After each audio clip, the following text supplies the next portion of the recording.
And it looks like we're off. We have both players actually starting out at the house. So far, we're in sync. We only get a 5 bomb capacity upgrade from the house. So that is helpful, but that's not what the runners want to see right now. Looks like they're both going towards Uncle, and I think Akash is going to try to do a tree pull before he goes in, is what I would say the sign means. Yeah, doing the Uncle and then possibly doing the rest of Escape is a very standard route, especially pulling from the one of the many giving trees. Let's see what's good, but it's only love, so nothing super advantage in giving. He did get a bomb drop, which I think is really useful. It only lets you open up one of the bomb spots, but it's better than nothing. So Uncle has a quarter heart, and there's a 20 rupee item in the chest off to the right. So unless we want to take some very, very risky strats, we won't be seeing Escape right now. However, Carnath found the map in Sanctuary, which means there is one small key left, and then the rest of the items will either be in the dark room, 3 chests in the other half of Escape, and the chest that lies in Zelda's cell. Carnath picked himself up a bomb too, so that evens that up. Yeah, if I saw that map in Sanctuary, I would be thinking that there's going to be a higher than normal item density in the Castle Escape. It looks like we will have a Lumberjack ledge check to see whether or not AkashN is required or not. That's always smart. It's a really good move because that informs the way that you treat the entire rest of the seed.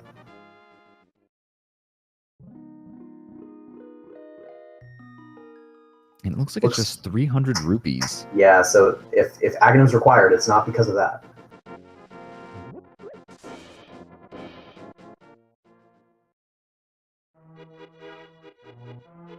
I do find it interesting that neither runner has decided to go for the Houlihan room.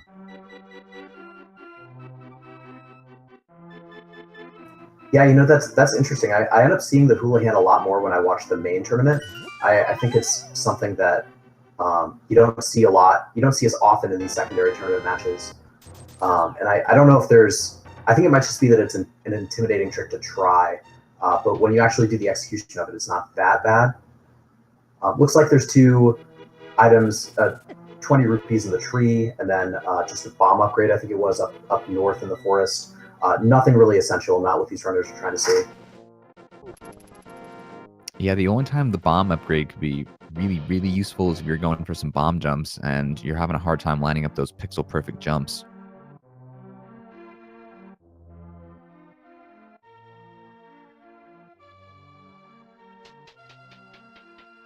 We have Karn dipping into Blind's hut, so let's see what 5 items are given to us today.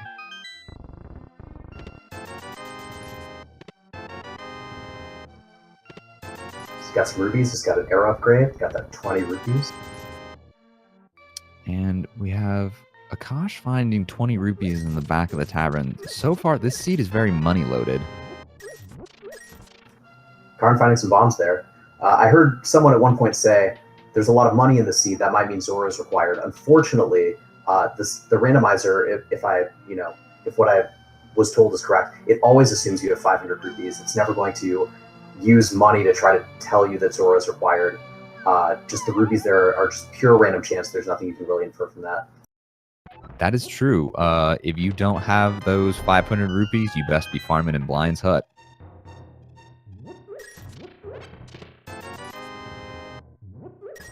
Meanwhile, in the well, we find more rupees.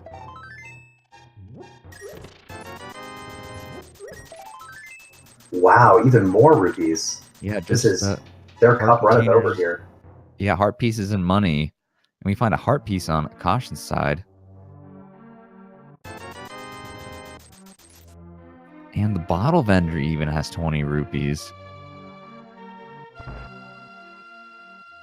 There is literally nothing of value in this village other than money and hearts.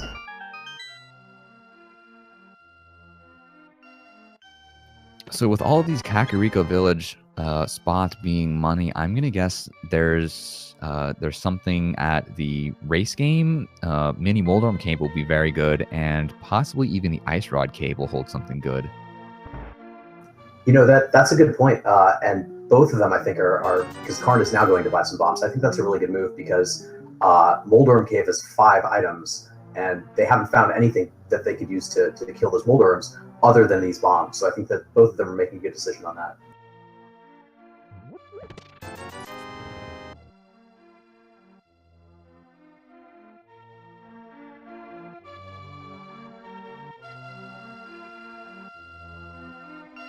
And it looks like Karn is the first one to dip out of Kakariko Village, so we'll see a bookshelf check and then hopefully a race game check. Just 20 rupees on that shelf. Yeah, that's quite unfortunate, but as of right now, boots are not required. He's opting to go through the house instead of checking the outside. They've got to be thinking at this point that this has to have something good. If it's more money, they're probably going to be very frustrated.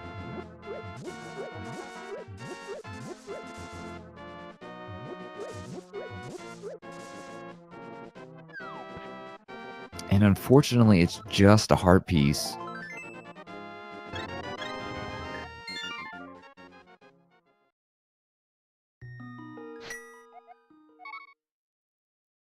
So it looks like Karn has gained a small advantage owing just to movement between all these locations that they're both checking.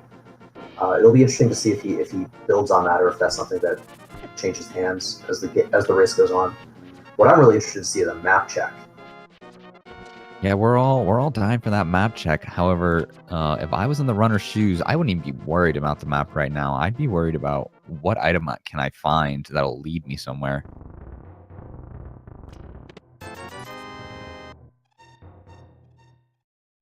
$20 more rupees in the front of the dam.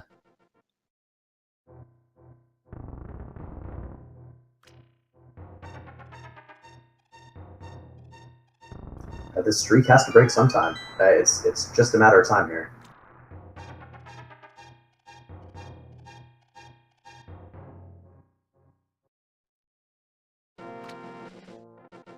Oh my goodness, 20 more rupees in the lake. Game, why you do this?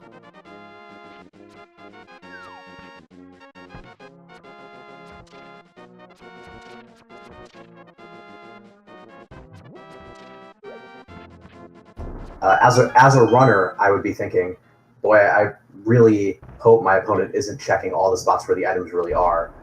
What they don't know is that they're both on almost exactly the same path. So nobody's getting a disadvantage out of this, but it's got to be frustrating. Oh, it's absolutely got to be frustrating, especially having to use bomb strats to kill these mini Moldorms. However, Karn gets that 8 bomb drop.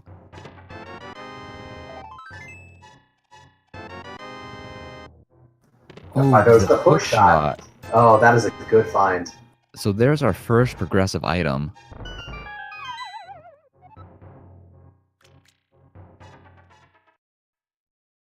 So I'm very, very curious as to what's given next.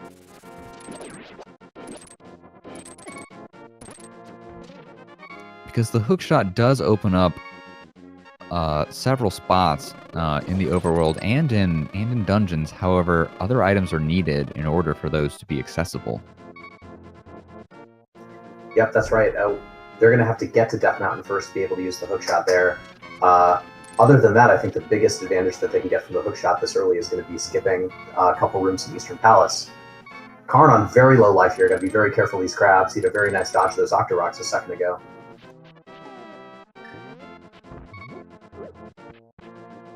So it looks like Akash doesn't want to do the Ice Rod Cave. So that could, I mean, I really hope Ice Rod Cave doesn't have 20 rupees, but they might have something really big. However, or really small. Yeah, that's that single rupee. Wah, wah. Well, at least Akash actually can't know that he didn't miss anything good, but looks like Karn is going to try fake flippers over here, and Akash is going into Hyrule Castle.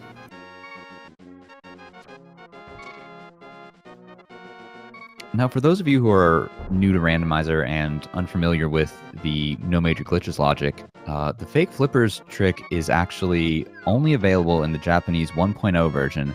And what it is you stand on the very last pixel of that screen transition and you jump in the water, and the game thinks you have the flippers, but you don't.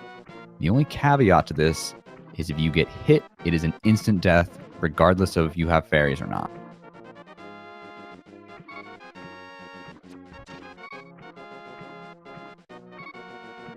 It looks like Akash is actually doing escape with only bombs. That is a very risky strategy. At least he has the hook shot to stun them in place while he lays a bomb. That is very true. It's not perfect, but it'll get the job done. So we have the sequence broken fighter sword. That is a big find. That's going to be super helpful for him. Sequence break being obtaining an item that is required to have, that it requires you to have another item. Now, some items can be big, like maybe the mitts or even the glove. Some items can be minor, like rupees or bombs, but some are also kind of in between, like the sword. Meanwhile, Akash actually finds the red boomerang, so that's kind of like the hook shot, but a little bit different. A little redundant if he already has the hook shot, is in my opinion. I like that cascading bomb strategy that he had there. He placed the second bomb in the location where the purple guard would be knocked into it after being hit by the first bomb. Pretty nice placement there. Looks like Karn is going over to Sahasrara. I hope I said that right. I believe you did. I also refer to Sahasrara as cowboy. Because if you look at their sprite, it kind of looks like Sahasrara is wearing a cowboy hat. He sure does. I always thought that it was... Ooh, that is a moon pearl and a glove. Wow. Boy, and was he holding out on us. So, moon pearl and gloves are 2 out of the 3 items required for Dark World access, being the third being hammer. We got a map check. Red pendant was on Tower of Hera. Green crystal was in Desert Palace. And I didn't get to see what Eastern Palace was. I thought it was a crystal that wasn't 5 or 6. I want to say it was Crystal 1. However, I would wait till we get another map check just to confirm.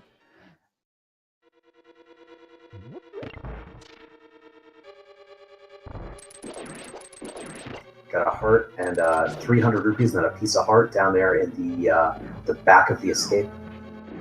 So with the map being in Sanctuary and those 3 items being in Escape, there's 1 chest left in Escape, and it is in a dark room, and it is actually the small key.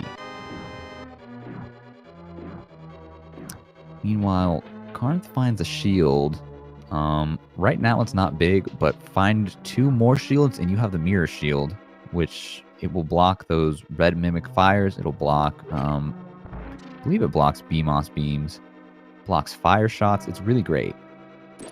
I think Magnon is saying in chat that Akash found a glove in the chest in Zelda's cell. I think I looked away from the screen at that point. Is that true?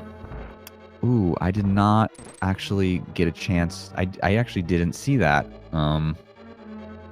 We'll see what Akash has in a few minutes. Oh, and they do actually have a glove. So it looks like there was a glove in the cell that lies in Zelda's, or a chest that lies in Zelda's cell. So we actually know where both glove upgrades are. Yeah, that is big. Meanwhile, Karn found the big key in Eastern. There are currently 2 more items in Eastern that are not dungeon items, meaning that they are not the map, compass, big key, or small keys. There's one of them, that's 3 bombs. Now there's only 1 more unique item left in Eastern to be found.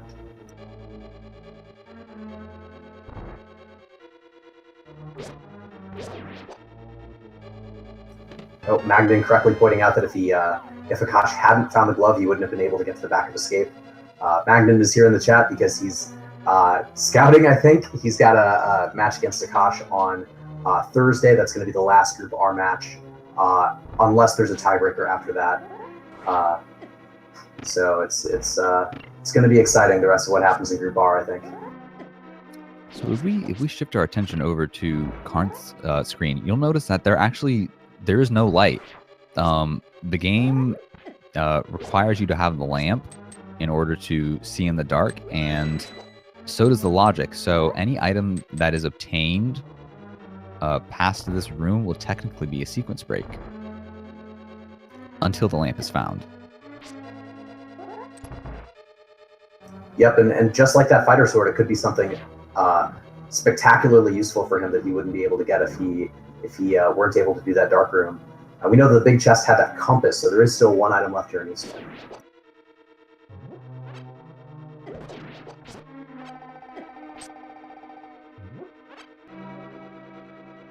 Akash makes his way to the ice cave, getting his own share of that disappointment from that one rupee chest. We find 3 bombs on Karn's side, so that means the Armos Knights have the map.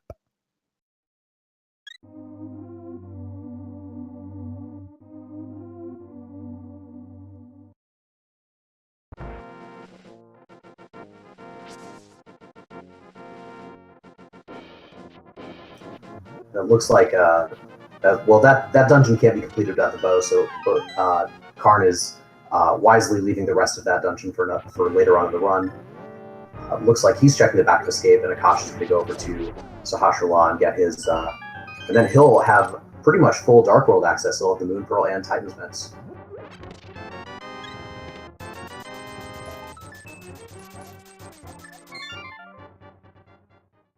Now, I'm curious as to when they're going to go use that shovel.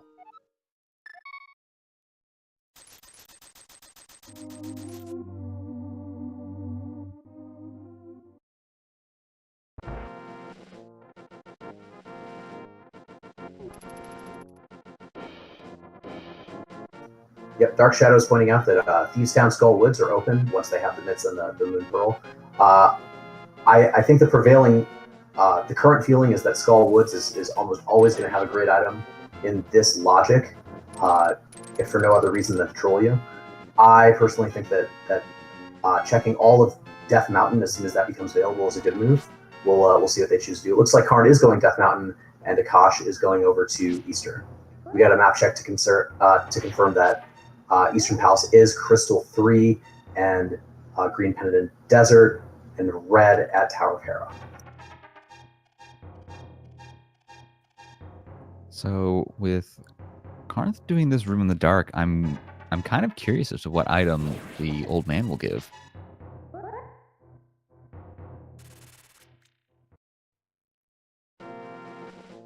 And unless the lamp or the flute are somewhere that we haven't checked yet that's currently available, we can generally assume that most of Death Mountain is going to be sequence broken.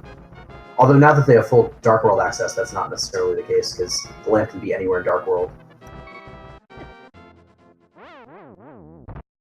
Ooh, and Karn took that death to those boulders. However, they did get the checkpoint on Death Mountain, so that's not that big of a time loss, but I'm sure it's frustrating on their end.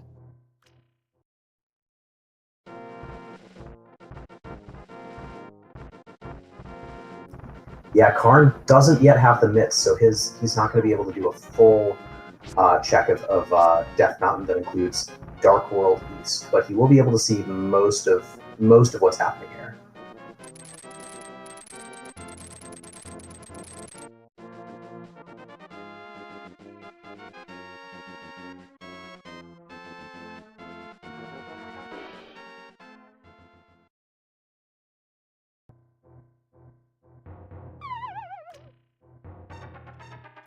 Shoutouts to Lyra, our tracker, calling those little enemies on Death Mountain Pop Rocks. I always refer to them as Death Rocks, but I think everyone came up with their own name for them while they were getting trolled when they were a kid. Guys, if you're watching, go ahead and follow our tracker, Lyra. Follow our runners. Follow us. Follow everyone involved. Everyone's working really hard to bring you a great randomizer tournament, and these runners are doing spectacularly. I'm really excited to watch the rest of this tournament and see how the rest of this run goes in particular. And don't forget our restreamer, Dark Shadow 59. Thank you very much for doing this last minute restream. Yeah, a lot of hard work goes into this, and watching. This is my first time watching behind the scenes, and it's there is a lot happening here to make this happen, and none of it would be possible without him. So this is pretty fantastic to watch this all come together. So Carnath actually did I believe it's 6 items in the cave called Paradox Cave, and it didn't have something super useful. Well, it kind of did have something super useful. It had half magic and it had the blue cane. Now, until once they get the hammer, that will open up Spike Cave, which can more times than not hold a very important item that many runners forget about. And he's going to be happy to have that half magic, but not yet. He just doesn't have something that can make good use of it yet.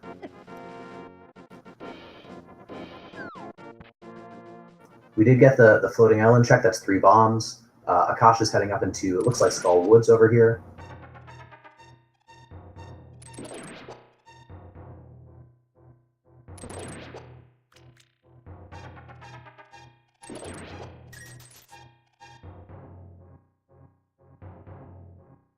Ooh, Boomerang does not work on those bouncy blue fellas there. But he gets through the room, no problem. Ooh, Carnath finds the bow. That is a big item. That is a really big find. So that allows Eastern Palace to be completed.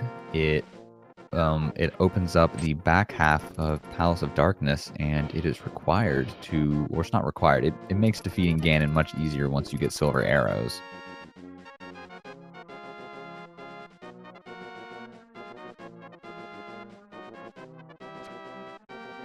Yep, Akash has found 3 bombs in Skull Woods, and we're still looking for the second Skull Woods item. Looks like Karn is going to go in and look and see what he can dig up with the shovel. Ooh, and we have a Dark World map check. Skull Woods being Crystal 5 and Misery Mire being Crystal 6. And just that blue pendant at Thieves Town. Yes, blue pendant at Thieves Town.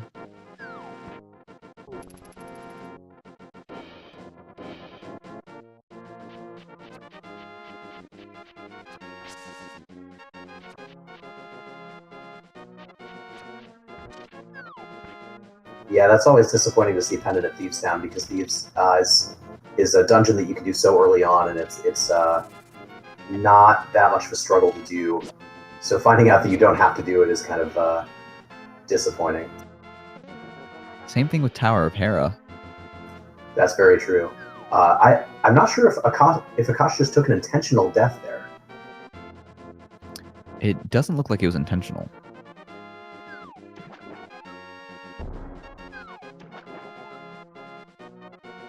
Now, this is a very trolly chest to have to get if you don't have a good way to set those Gibdos on fire, and if you don't have the Cane of Samaria. They're chasing them all over the room here. And you also have to deal with that Wall Master.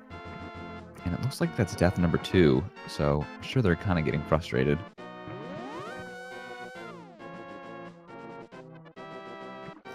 Yep, I think you're right. I think you're very right about that. Now, something interesting to note with the fake flippers glitch, once the character or the player has obtained the Moon Pearl and they step into the Waterfall Fairies fountain, they will still be in that swimming state. They're going to quickly swim back out, and then they will be able to walk on water until they get hit, or until they go on land and then jump back in.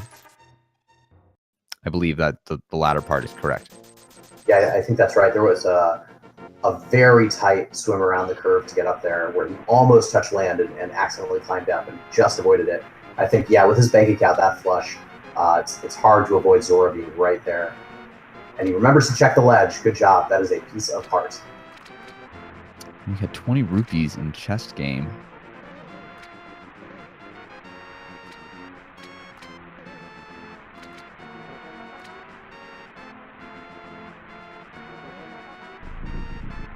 Let's see what Zora has.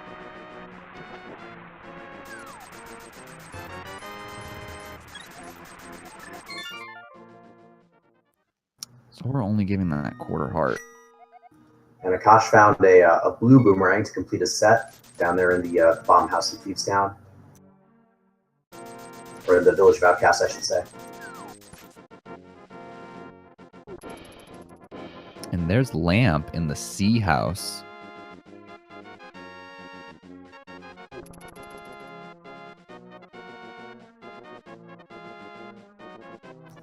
Dark Shadow saying he's 20 rupees on the ledge there, and Zora. Maybe I was mistaken. Either way, I guess it's neither of us saw something that he needs to go back for.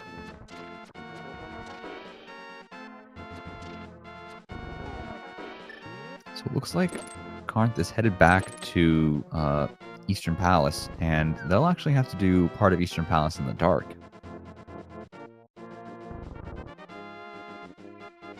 That can be a pretty tough dark room, especially if the Igor survives your first attack and closes its eye. Then not only can you lose it, but it also turns invulnerable for a moment. And then the other Igor can wake up and chase you around the room, which can be very, very annoying.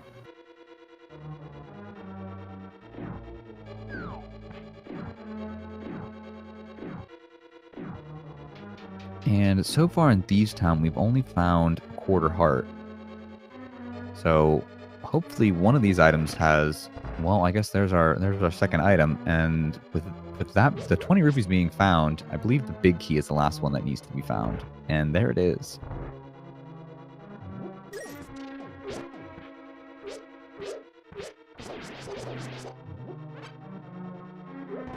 It's down to one. Oh, yeah, that was... luckily, he doesn't lose much time, because that's a pretty early death in the dungeon there. This is... With green mail, it's going to be hard to do a lot of Dark World dungeons because these enemies are going to deal more damage than Light World enemies would deal. So this is going to be tricky for him.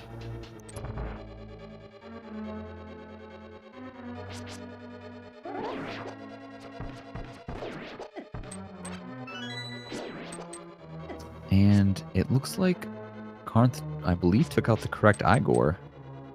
Yep, he has a key. Yeah.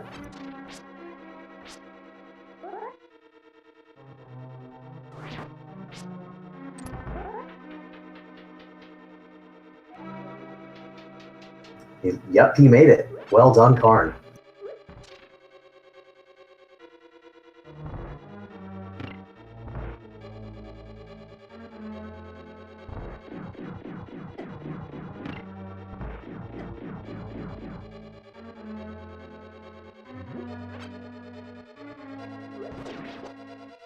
So with Akash finding those three particular items, the map and I believe the map and compass have still yet to be found, which leaves one item either in the big chest, which is not obtainable, and one item at blind, or there's also one in the chest that lies in the maiden cell.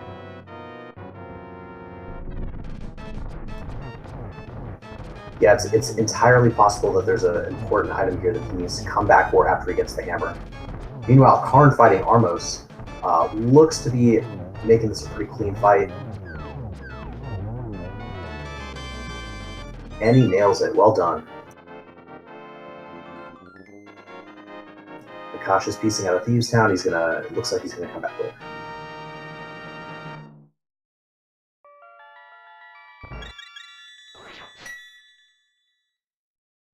Definitely don't blame Akash.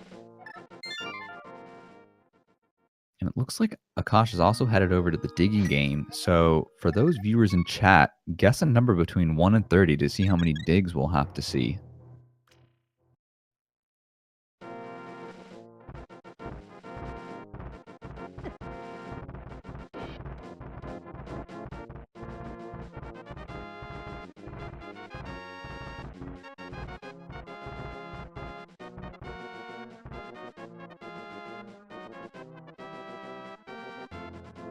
And I think that was 22? Oh, 23. I think 23, yeah. And Karn is up here to check everything on Death Mountain. Unfortunately, since he hasn't been to... or he's already been up to Death Mountain, hasn't he? Yes, Carnath has, but they are just checking what's on top of Spectacle Rock and what's inside of Spectacle Rock. And unfortunately, without the mirror, they won't be able to progress very much up here. Akash making his way over to Stumpy in the Sacred Grove, the Haunted Grove, finding himself a piece of heart.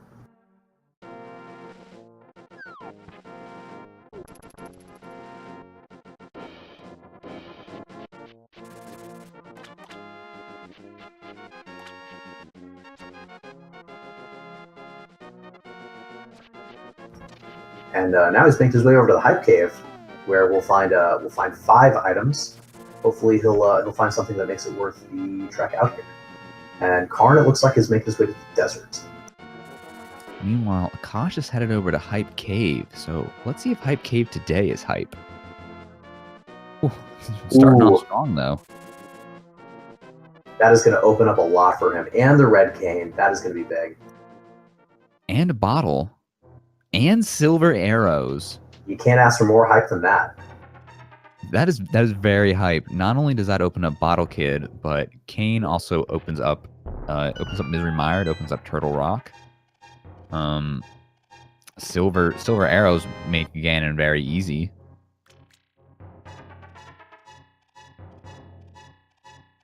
Yep, Karn finding his Ether Medallion from Agana's Cave. And without the flute, we're not going to be able to see a Mire check, but we still don't know which medallion is required for Misery Mire or for Turtle Rock. Could be that they need to both of the medallions that they don't already have, or it could be that Ether is the only thing they'll need for this entire run. Yeah, we'll never know until someone checks, but it actually looks like Akash is going to take Old Man up to Death Mountain and then kind of explore Death Mountain from there.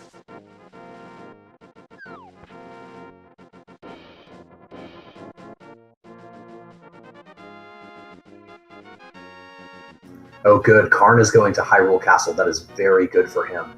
He is going to find the Titan Mitts, and the areas he can access are just going to expand dramatically. He's going to have a lot more open to him after he finishes this section.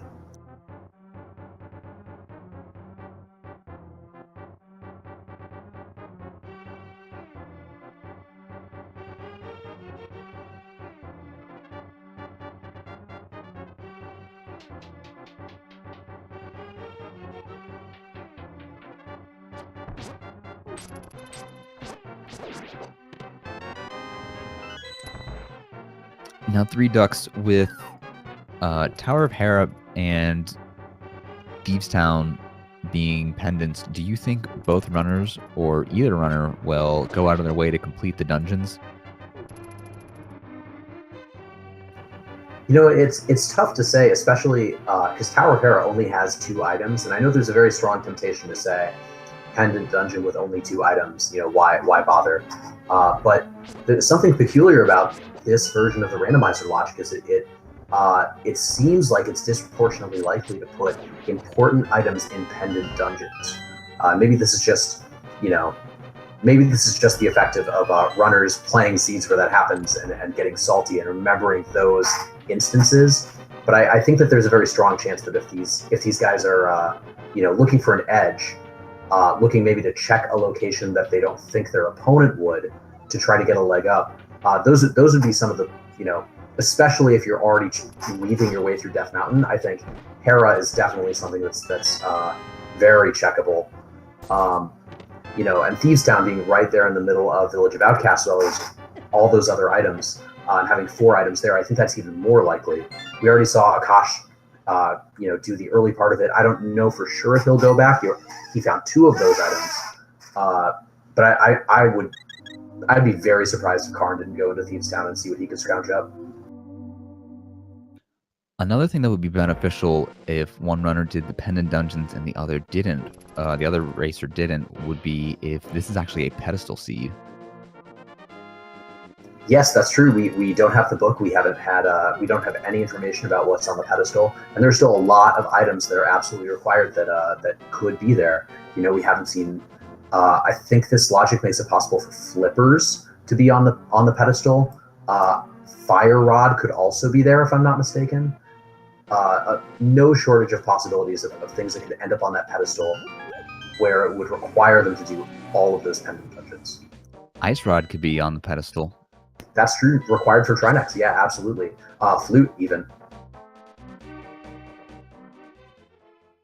I mean, this combination of pendant dungeons where it's Desert, Tower of Hera, Thieves Town, the item requirements for those 3 dungeons are very slim. It doesn't take a lot of items to do that. So I think that this, the odds of this being a pedestal seed look pretty good at this point, especially considering how many red ruby drops we've already seen. I also find it interesting that we're 35, almost 36 minutes in, and we have not seen... Well, we have seen a sword, but we have not seen a non-sequence broken sword. Yeah, that's right. That one sword was at the hobo. That was a sequence break. Oh, Akash getting his bow. That's gonna be good for him. But yeah, we haven't found a sword that the logic intended us to have. If not for fake flippers, both of these guys would be just shooting everything with their bow this entire way through.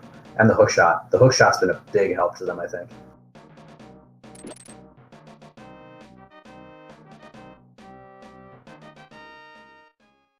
So it looks like Carnath is doing or exploring Skull Woods, while Akash is doing Dark Death Mountain.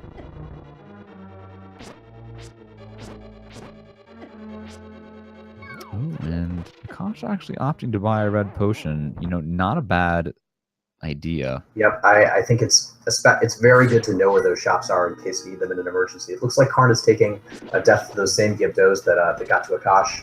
Karn is going to go back for another try at this chest. Gets grabbed by the Wallmaster. Wallmaster is so dramatic about this, going all the way back up to the ceiling. This is mostly a lateral move.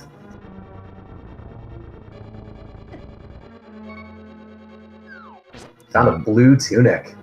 Yeah, blue mail and boots in Super Bunny Cave. That is a big find right there.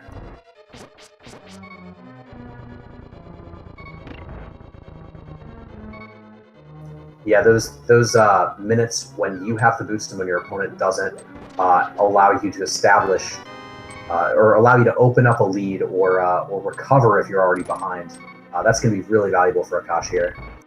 We actually saw Ether on the Turtle Rock medallion, so that is one of the 2 medallion dungeons that are able to be opened.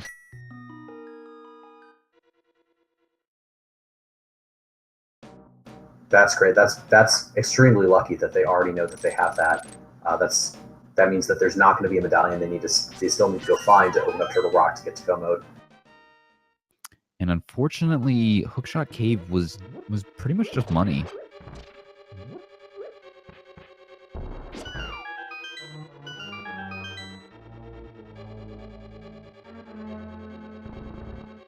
Karn is going the back way to that big chest in Skull Woods, and it looks like Akash is doing Hera. I find it interesting that Akash is doing Hera without a hammer or sword. I'm wondering if either of those items will actually be in here. And correct me if I'm wrong, but I think that Blue Cane will kill Moldorm. Is that right? I've actually never tried to kill Moldorm with Blue Cane, so if anyone in chat can confirm that, we would greatly appreciate that.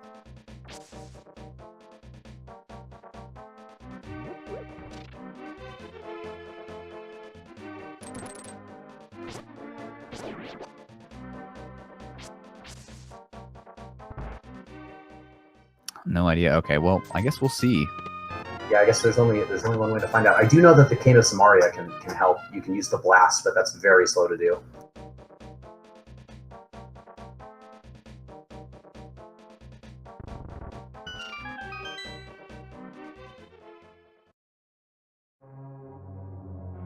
Yep, Karn's trying his luck in Thieves Town here. Unfortunately, not going to get very far. Well, unless they just set blind up.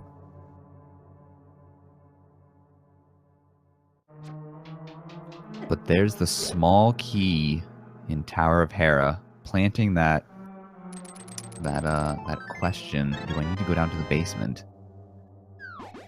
Yeah, you never like to have to do that basement. And it looks like they're actually going to take the gamble on doing the basement. over doing Moldorm, which I honestly don't blame him, especially for not having a weapon. Yeah, that's a good call right there. We're able to get into that big chest without having to do any bomb jumps, thanks to both the hook shot and the boots together.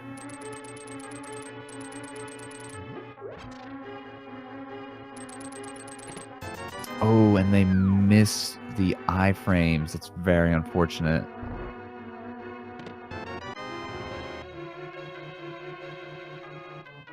And down Akash goes. That's not a huge time loss because it's only one floor down from the entrance. The challenge in any death after your first or second, the challenge is not to go on tilt and to hold it together because however many mistakes you already have made, there's no need to to lose it and make more. Nice, he nails the invulnerability this time, so he'll get a couple seconds to just kind of relax and collect his thoughts.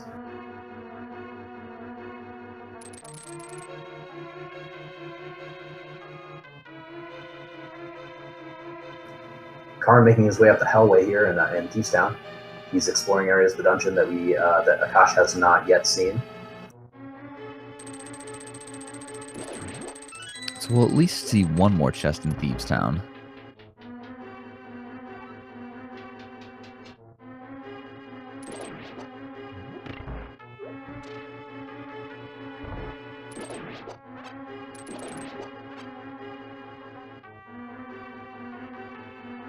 And the basement item is the flute.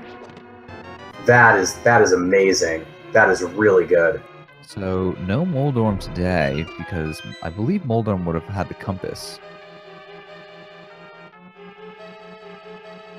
Yep, we won't see Moldorm unless this turns out to be a pedestal seed. Or won't see Moldorm 1, I should say.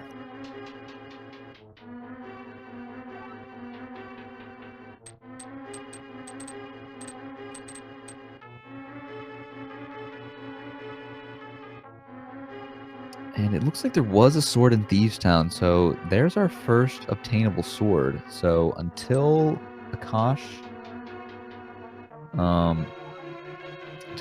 goes and checks that, they won't have a sword. Oh yeah, he does have the Master Sword. That makes it unfortunate that Akash didn't get to that particular chest. Although I'm sure he'll go back and do the rest of Thieves Town at some point. Or maybe he won't. Maybe he'll go straight to Crystal Dungeons. But now it looks like Karn is going to go and free the Maiden. Spoiler alert, who's not actually a Maiden.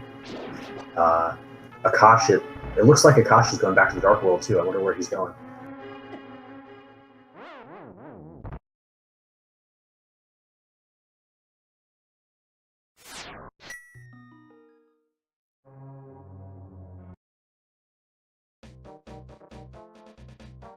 And Karn has freed the Maiden and is now leaving Thieves Town.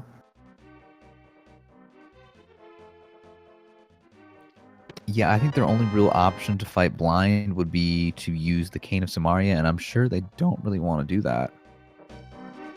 Or they could use the Cane of Burna.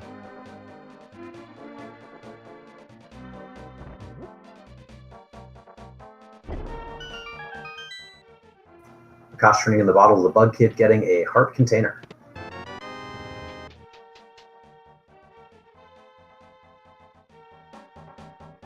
Yeah, if I remember correctly, Blind takes a total of 9 hits, and it doesn't particularly matter what you hit him with.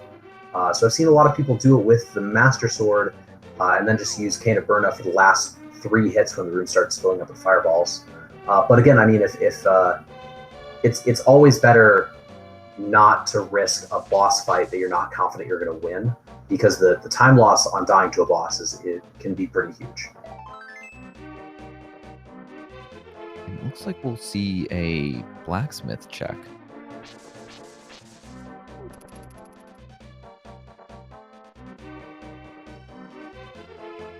So hopefully blacksmith has something good for us. But it's just more rupees.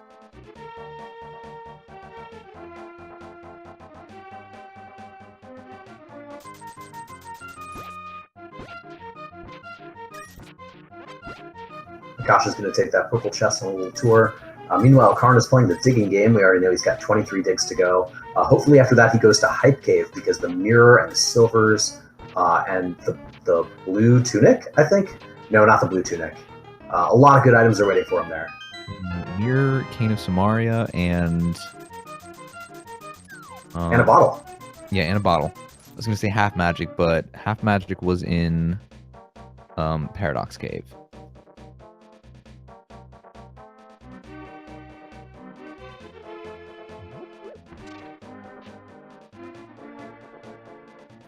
Very important when you're taking that purple chest around to make sure you pick it back up before you transfer, before you translate between Dark and Light World. You can easily lose control of the chest entirely and have to go start that little side quest over, and that is definitely annoying when that happens.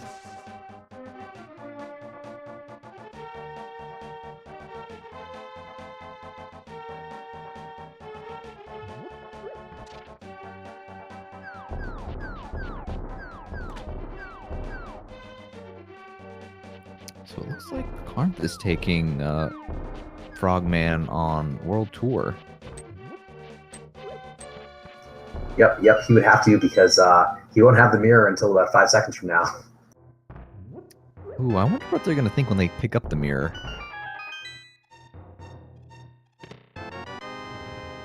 It isn't a location where I would assume that my opponent had already had it for about 15 minutes. And it looks like we'll have our Misery Mire check shortly, too.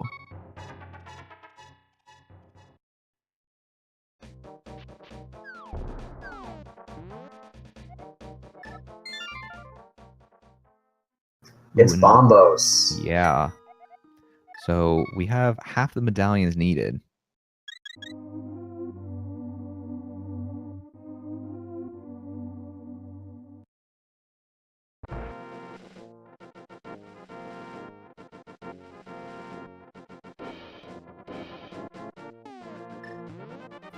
Finding 50 rupees and a fairy in a bottle in the shack in Mire. I bet he's gonna go over and check Checkerboard Cave at this point.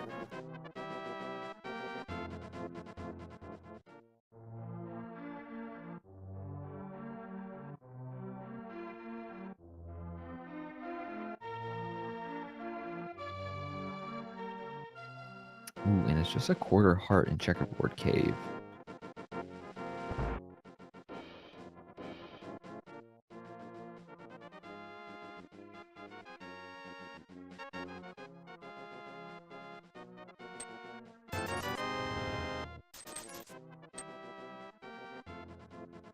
And now checking Desert, which I think is a good move. We've already talked about Pennant Dungeons having the potential to have important items in there. And since he has the boots, he knows that he'll be able to get whatever items are lurking here in the desert.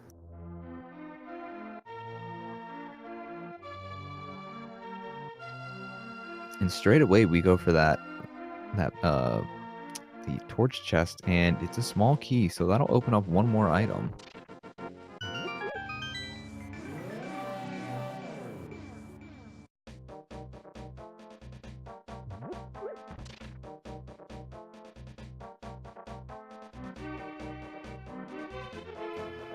Yeah, Dark Shadow is pointing out something interesting here. Big difference between the two runners and what they currently have. Karn has 2 swords. Akash has no swords at all, but he does have the boots and the flute. So we've got one runner with a lot of mobility right now, and one runner with the swords. So it's interesting to see how that influences their decisions on where to go and what to do. Yeah, that is true.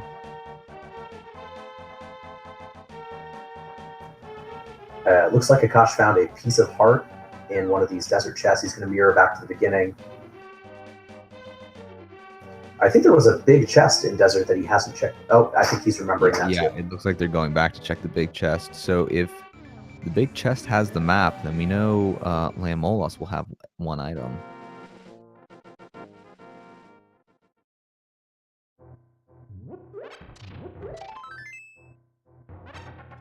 Meanwhile, we have Carnathfd shortly on Akash's trail in terms of overworld spots.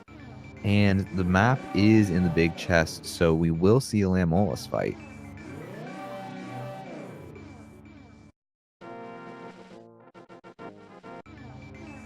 He's got those silver arrows, so the Landmo fight will be pretty quick if he can nail the timing on those shots.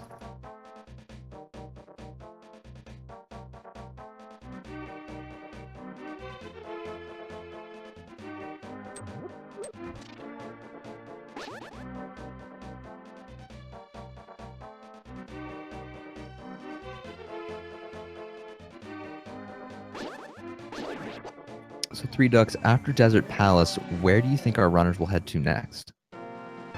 It's a good question. You know, I would say that if they can get to Pod at this point, but I don't know that they can.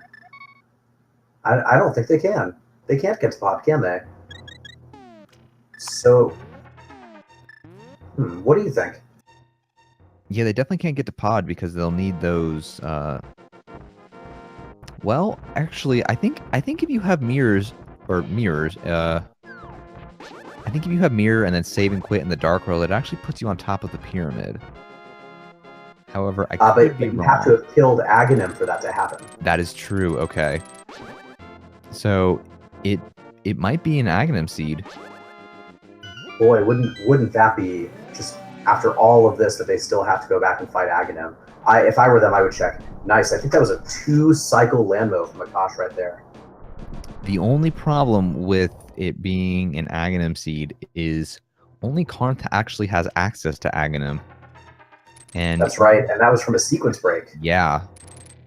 So unless we find the cape shortly, I don't really know what else will happen. Yeah, I mean, what I if I were them, I'd be checking every possible location before concluding Aghanim was required at this late stage. And I think that includes finishing Skull Woods as much as they're able to. I can't remember if somebody found the second required or the second item in Skull Woods. Yeah, I can't recall off the top of my head.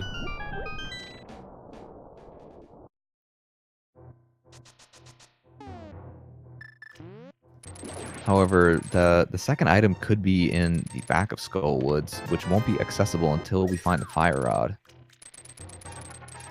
That is true. Yeah, and that's another item that's still outstanding here.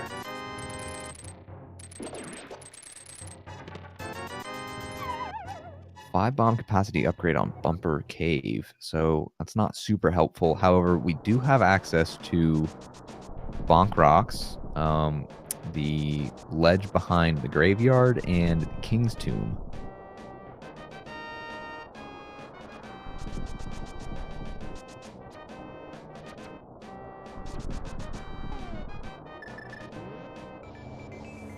Bonk Rock's not super helpful.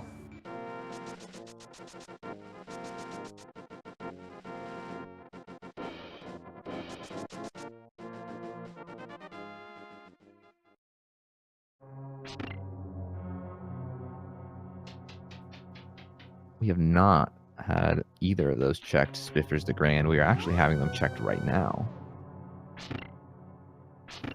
And after this, I mean, it would either, as a runner, I would be in a weird position of having to decide if I thought it made more sense to do Aghanim or to go and get all three of those pendants, or at least the green one, and turn it into Sahasrahla and see what that turns up. But it's just a third bottle on the graveyard ledge, and honestly, if I were in the runner's shoes, I would probably do the pendants before I would do Aghanim. See, yeah, it's a tough call because you have no idea what that item could be. However, nice, he finds a sword. There's our King's Tomb. So there's our second vanilla sword. Or not vanilla sword. There's our second logical sword. And combined with the one in Thieves Town, that would be your Aghanim access. So, yeah, I'm kind of confused at this point. I don't really know which one to say. Karna's taking the traditional route down to check that big chest in Hera. It looks like he's on his way out to fight Moldorm. It looks like, well, actually, I don't know. I shouldn't say it looks like. I'm thinking that Carnathfd is going to do a pedestal pull.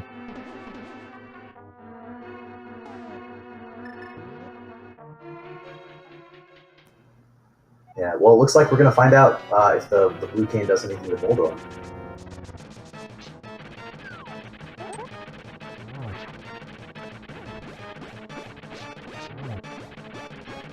And it unfortunately does not.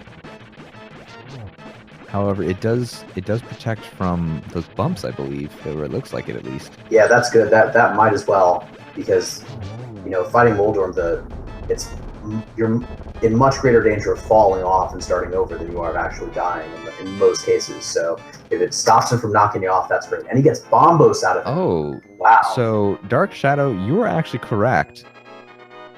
Shout out to Dark Shadow for catching that last item needed.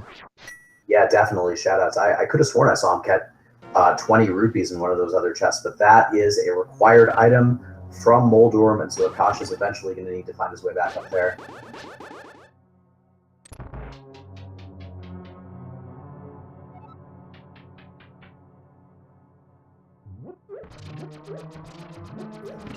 Yeah, because without that Bombos, he's never going to get into Mire.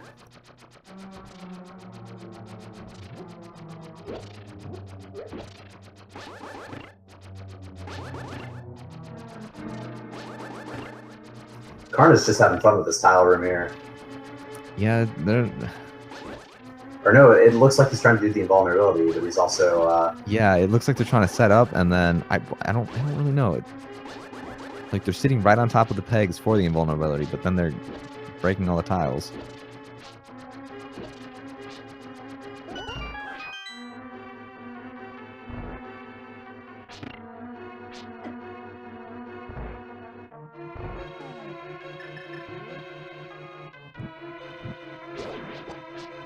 The good news for Karn is that it's going to be worth it when he picks up this flute. Oh, yeah.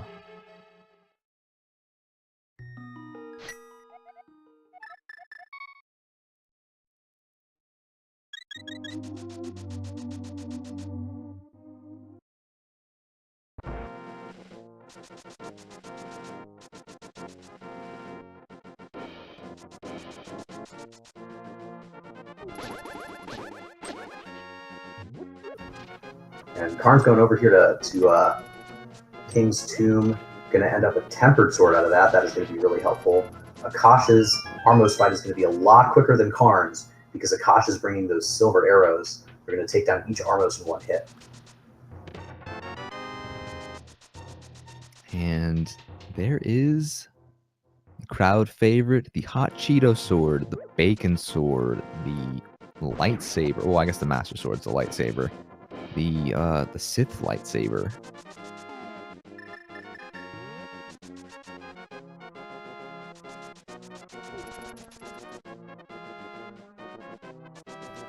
It is the coolest looking of the swords, in my opinion. That hot orange against that background is just so bright. Yeah, I'm almost sad to see it disappear when you get butter, but it looks like Karn is letting the swag duck out, and Akash is going to go down and turn in that green pendant to Sahashala and see what he gets. But it's just 10 arrows, so not really worth it. Yeah, there goes that theory. So still at this point, it's hard to call what the correct move is. Blind pedestal pull or Aghanim. I think Karn is onto something here. I think he's going to Mire. Is Hammer required for Mire? I don't believe it is. Oh, Karn hasn't been here yet. He doesn't know that Bombos is required for Mire. He's just here to check the shack. I wonder if Karn will take that initial dip.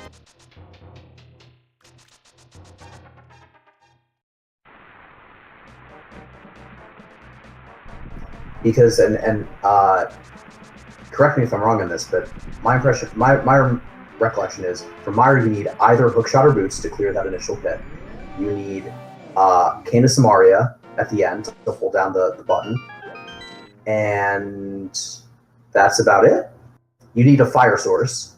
I think that's it. You don't technically have to have a fire source. However, if Big Key is in vanilla location or there's an item there, you will need a fire source to initiate that. Oh yeah, that's right. It's not necessarily required, but it can be very frustrating to need one and discover you need one and not have one. But he does have one. He does have one. Although I think it's wise to do desert first for sure. Meanwhile, Akash went and got his blue mail, and now he's going up to Zora and the Wishing Well.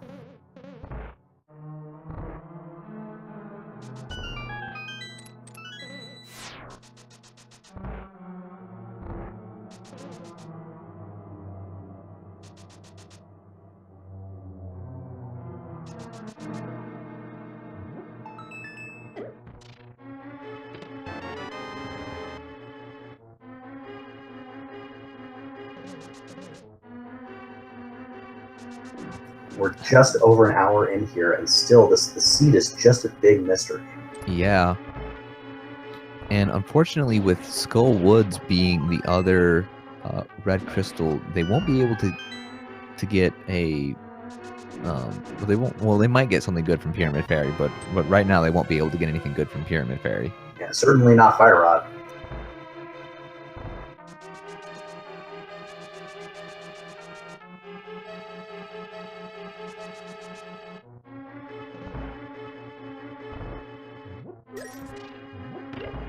Let's see if we can list the required items that we still need to see. Fire Rod, Ice Rod, Hammer, Flippers. Is that it?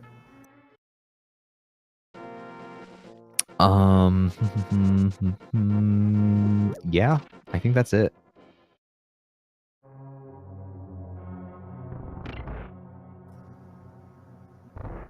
Yeah, I think they still might do Aghanim. I could definitely see if this goes for that much longer and they can't get into Pod, Aghanim begins to look increasingly tempting.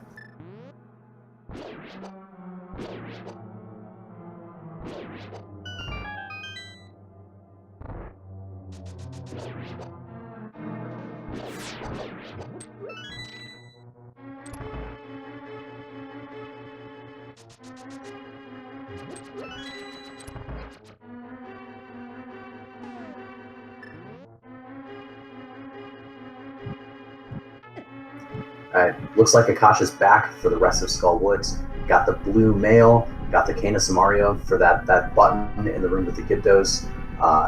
Definitely a lot better equipped than the last time. Let's see if this works out any better. I'm sure he'll be able to clear it on this go. Or not clear it without the Fire Rod, but at least get the item out of this chest.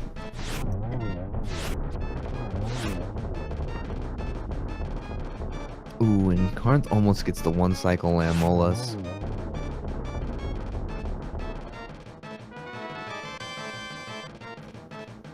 Solid 2 cycle, earning himself a validation arrow.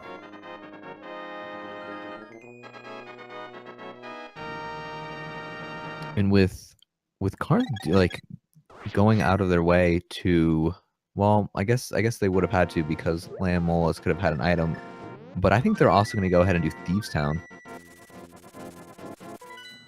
Yeah, I think it's almost a sunk cost fallacy here where you had to do Moldorm anyway. Lammo had an item that you had to check. That's 2 pendants down already. You might as well do the rest of Thieves Town and Blind might even have an item. I'm not sure if we saw 4 items before Blind in Thieves Town, but you might as well.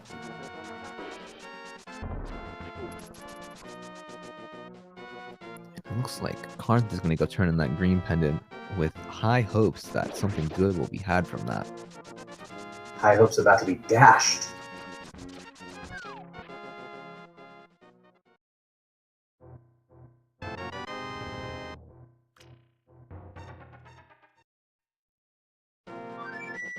Ooh, and Akash gets mugged by the fox mugger, I guess. I don't really know what that thing is. I always thought he was a version of that bully from the Light World who wandered into a portal and got trapped. That's a possibility. And it looks like Karnth is going to do Aghanim.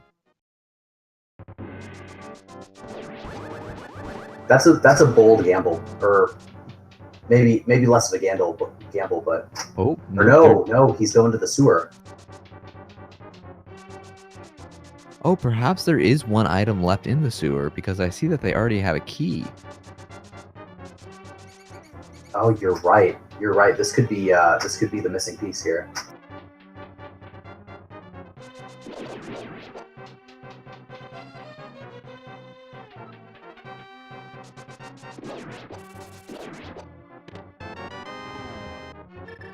Oh, but it's just those 10 arrows. I'm sure they're not thrilled. But wait, there's more. It looks like we will have Aghanim done. Yep, it looks like that was his last guess before Aghanim, and turned out to be unavailing. So here we go. Akash found his tempered sword from Thieves down there. Let's get some Aga hype in the chat.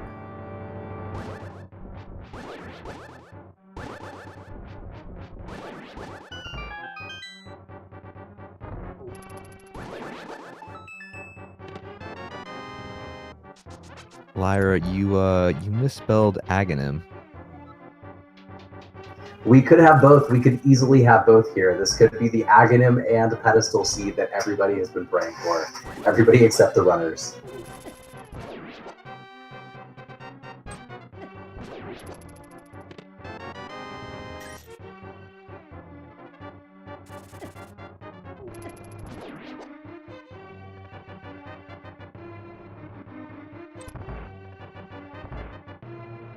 Karn having no trouble with that maze. The tempered sword really makes quick work of a lot of enemies.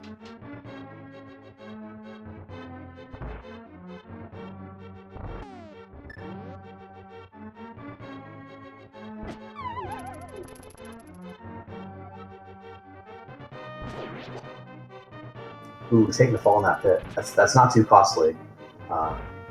Nice. He clears it the second time. Excellent.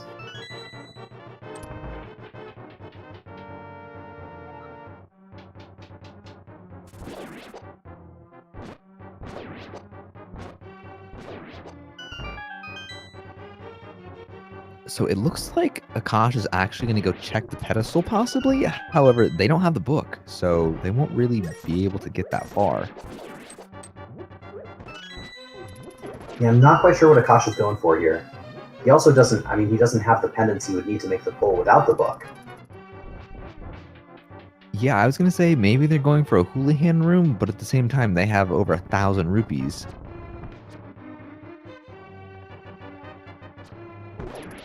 Oh, he's going for a water walking glitch that will let him skip Aghanim 1. This will be interesting. I don't think I've ever seen this done. Yeah, I can say the same. I don't think I've ever seen that done either. I honestly didn't even know that was a thing.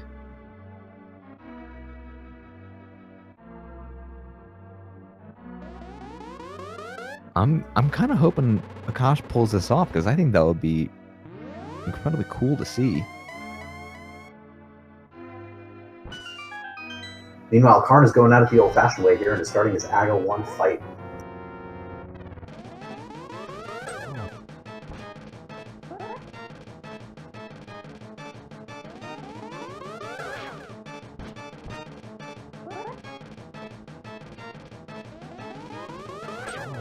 Someone in the chat can tell us if this is can update this. Can tell us if Akash is doing the thing that needs to be done. Looks like he's going back into Skullwoods, I guess, to try the setup one more time. We'll see if this ends up working out for him.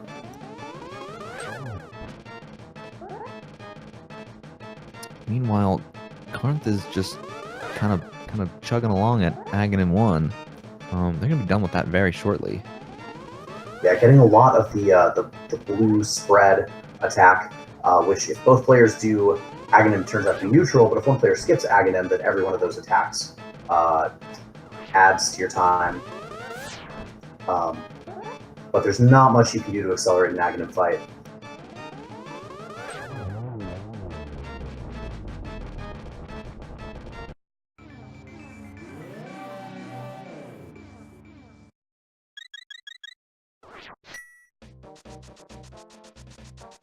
So Carnath has actually completed Aghanim, and according to chat, Akash actually has the Aga skip.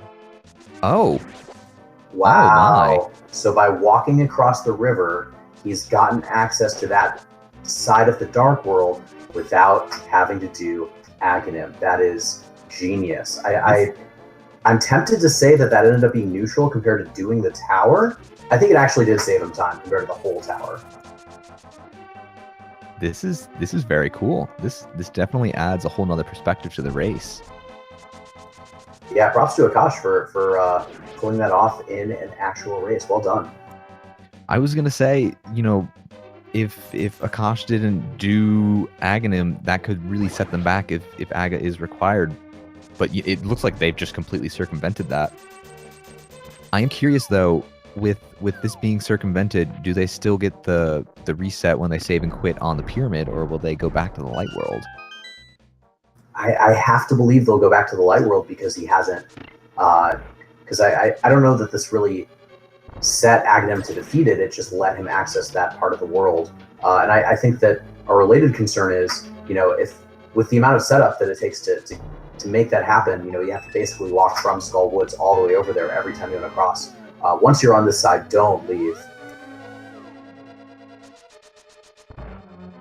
And we have chat confirming that it does not affect, or they would go back to the light world. So I'm hoping that Akash gets everything that they need to get done in this one swoop while they're in the east side of that dark world. Meanwhile, we've got Karn in Pod in Palace of Darkness here. The first chest he found a key. Second chest also a key. Yeah, Palace of Darkness is very key heavy in the front due to the logic not wanting you to soft lock.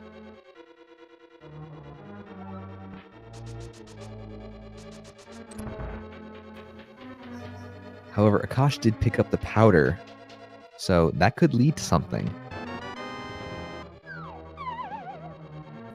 Yep, that can get him an item from the batter, and at the very least, it'll be helpful in turning anti-fairies into fairies.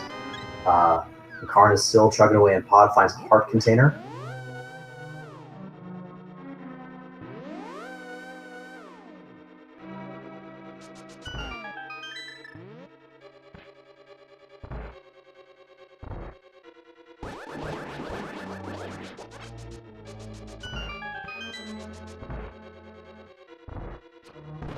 And it looks like they're both going to do Pod, which, I mean, they have the lamp, so they can do the dark, well, not the dark maze, but they can do the maze on the west side without any issue. Yep, that's true, and they've got the bow to get past those mimics that Karn just defeated. And they've got the mirror, which without the mirror, this is kind of arduous to do all the various branching paths in this dungeon, but luckily they can just zip right back to start when they reach the end of one path.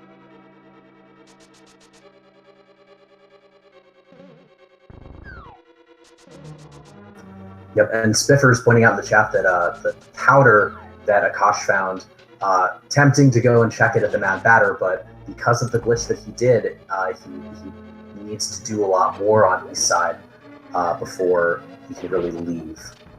Yeah, powder cannot directly lead to hammer. Well, it might actually be able to lead directly to hammer now that I think about it. Because you can use the mirror from the Dark World past the hammer peg to just jump straight into that cave. So it is possible, however unlikely, that hammer could be in there. We found an ice rod. Karn has picked up an ice rod in Pod. So that's one out of our 2 rods, and perhaps the most trolly of items in the entire Randomizer series right there.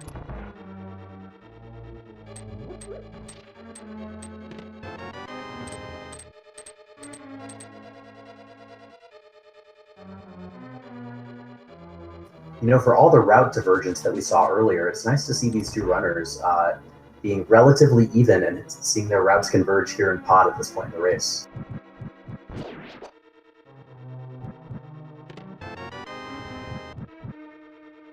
And there's the mushroom.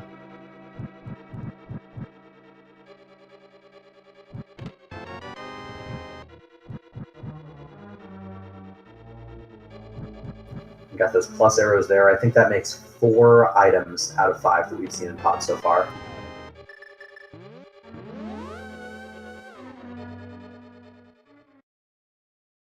Ooh, Akash does not have a key to open that door. That is very unfortunate.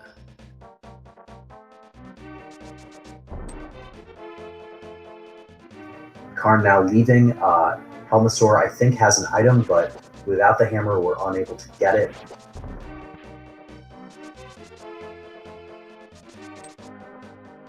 Although I'm not quite sure where Karn is going, where it's better to do this than to mirror and flute, but I guess we'll see.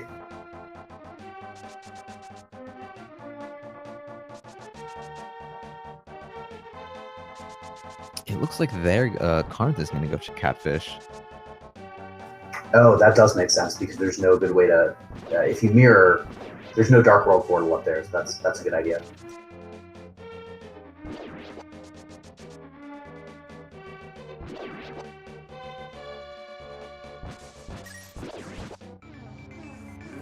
Oh, and it's very convenient. He can mirror to turn into Mushroom and then go straight back into his Dark World portal. Good move.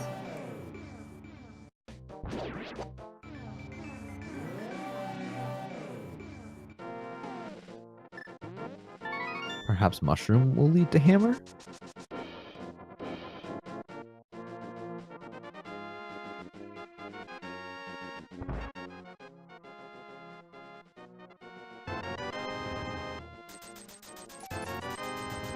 Well, that's a potion discount right there.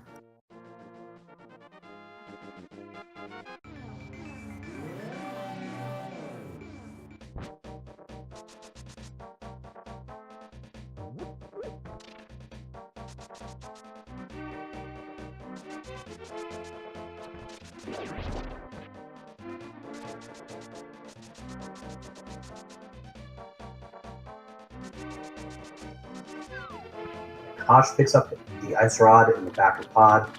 What'll be interesting is to see where they choose to go after Karn does the Catfish, and then Akash finishes what he can do in pod.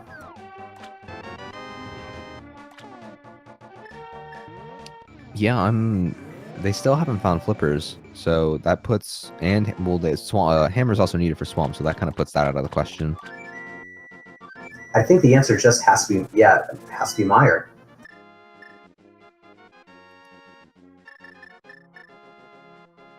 I was going to say Ice Palace is an option for Carnath, but they don't. And, I guess Hammer's needed too, so I guess no Ice Palace either.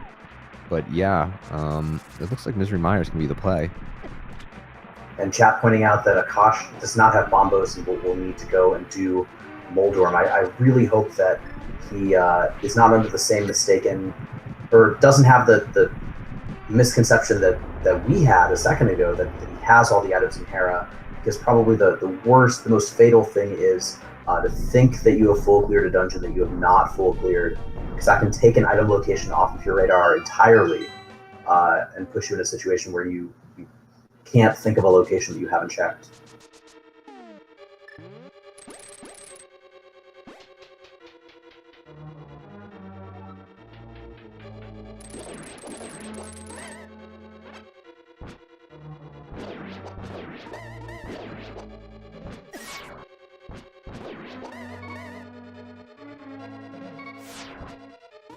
Karn's health is pretty low here for beginning Meyer, especially considering how strong the enemies in this section of the game are. He's going to have to be very careful not to take those last 1.5 hearts of damage.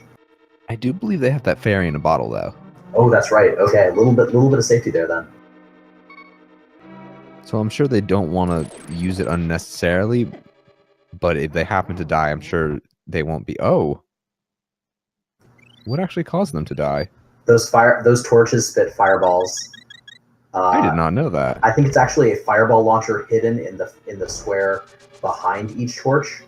But yeah, it's very annoying because there's no indication that it's going to happen until it actually does.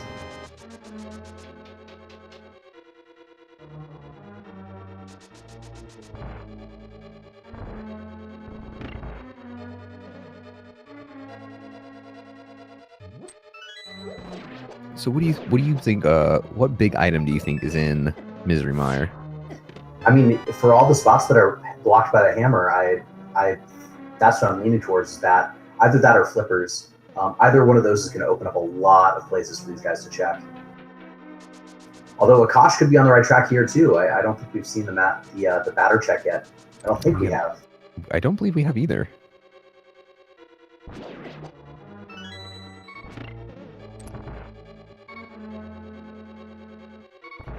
And Batman with the 3 bombs.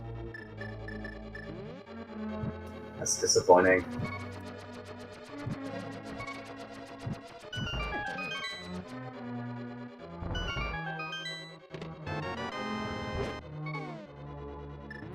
Do we think Karn has another fairy? Oh, he's got a blue potion. That is good. That is good. And is it Karn or Akash who has the red potion? Akash is the one who bought the red potion in Dark Death Mountain, I believe. Okay.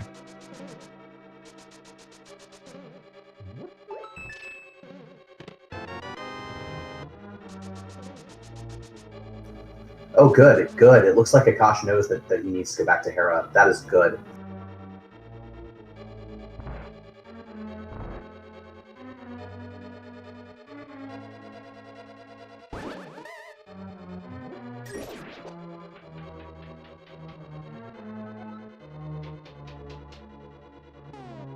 Yeah, with Hera being done, that'll catch Akash up to Karn's with the dungeon count.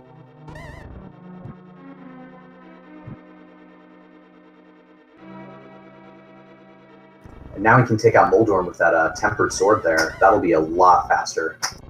It'll be very quick.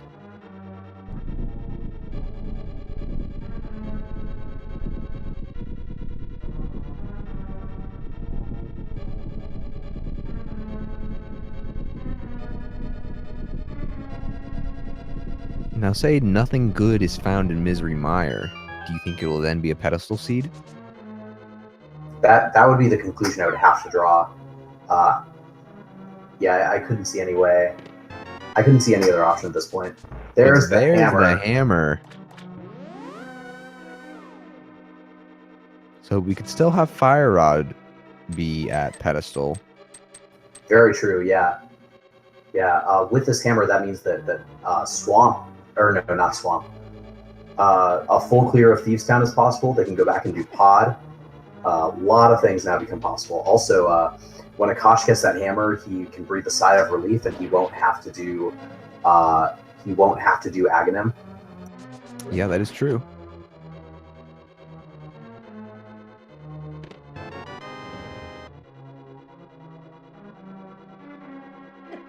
Did Akash just leave Moldorm without getting Bombos? I think so.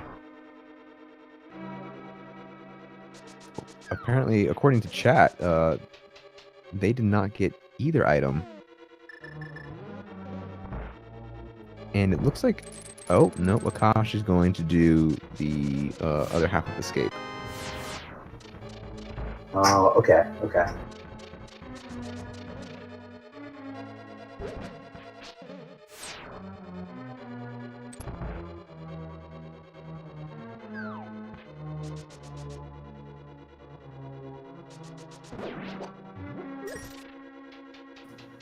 Chad is asking why Karn is still going in Mire, and it looks like, I mean, Mire is a crystal, so you're gonna have to do it anyway at some point.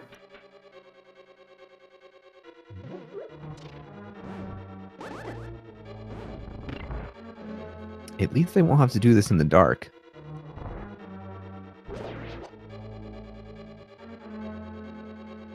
Oh, why go for the big chest? That's a good question.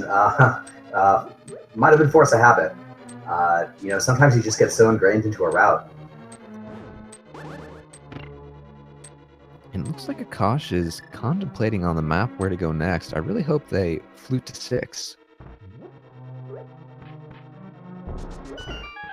Well, but without Bombos, right? So he's got to go to 1 before 6. Oh, that is true.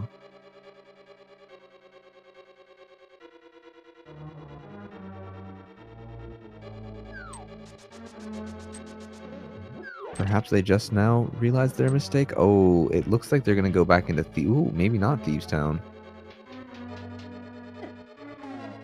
And it's triggering the guards. I'm sure that's just more things they don't want to have to deal with.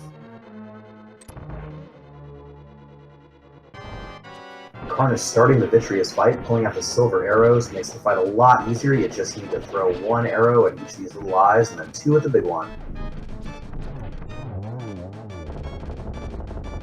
Down Vitreous goes.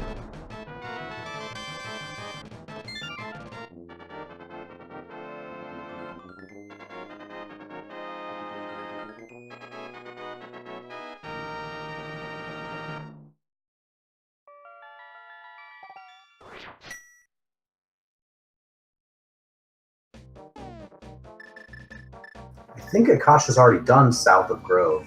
I wonder where he's going. Yeah, I really don't know where they're... Oh, maybe... Well, they can't check the Bombos tablet because they don't have the book.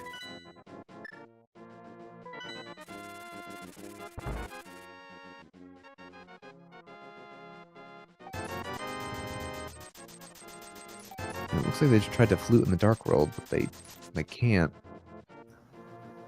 Karn getting a blue potion. I always think it's wise if you're in the area, or even if you're not with the flute, to buy as many potions as you can afford at some point, because always better to maybe you take an unexpected hit, maybe you need magic in a situation. Better to just have it, even if you don't need it. You wasted 2 or 3 seconds. If you do need it, you saved yourself whatever amount of time you'd spend backtracking. And it looks like Akash is actually making the right play and heading back to Tower of Hera. Yeah, it looks like what we saw on his stream was him, was Akash gradually visiting different, starting different bits of it, and then realizing which items he needed and didn't have, and then making the conclusion that this was the only thing left that could possibly give an item that was still needed.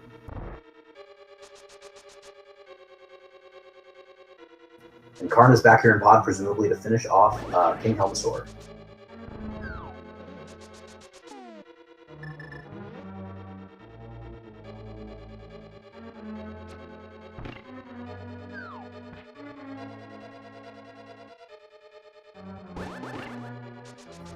Yeah, I think for a second it looked like Akash was thinking about Ice Palace, but even with the fake flippers, you need either Bombos or Fire Rod to get past that very first room. Yeah, and you need Hammer to get to Cold Stare.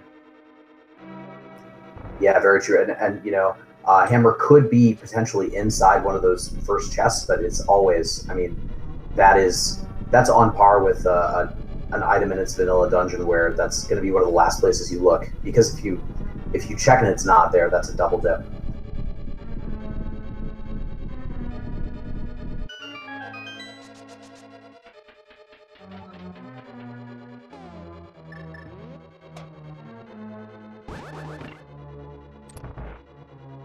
I don't think I've ever been more excited for a Moldorm fight in my entire life. I'm really happy to see this happening. Oh, I guarantee you Akash is going to be so frustrated when they see what item Moldorm drops.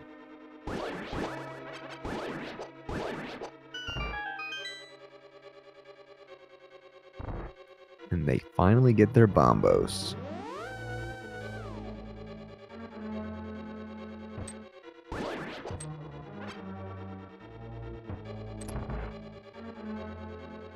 So I think that this means at this point Akash is about 1.5 crystals behind, if that unit of measure means anything at all. But at least Akash knows that Meyer is, or no, here fluting to 8. Oh, using Bombos to go into Ice Palace with fake flippers. Kind of. I mean, Ice Palace will have to be cleared, so yeah, they can only get so far, though. And it looks like they decide to save and quit, maybe realizing that that's not the right play. Meanwhile, Carnath gets the swag net from Helmasaur King. King was trying to do a little bug catching of their own, they're just a peaceful Helmasaur King. happen to have a crystal. Always makes you sad when you know, the bug catching net is one of the best items a boss can drop, especially when it's Mothula who drops it. Meanwhile, Akash finally making the right play, heading over to Misery Mire.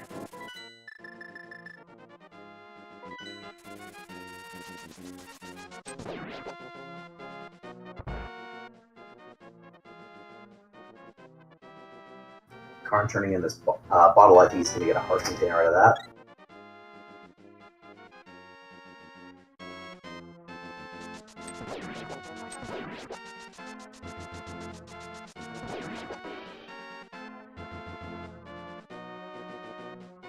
And where do you think Karn is off to now? I want to say Ice Palace. Because they have the hammer, they have bombos. Well, actually, no, they can't go to Ice Palace. I suspect it's Thieves Town to check what's in the big chest. I think it's going to actually end up being a pedestal seed now that I think about it. Ooh, doing the pegs first with the hammer. That's a good move.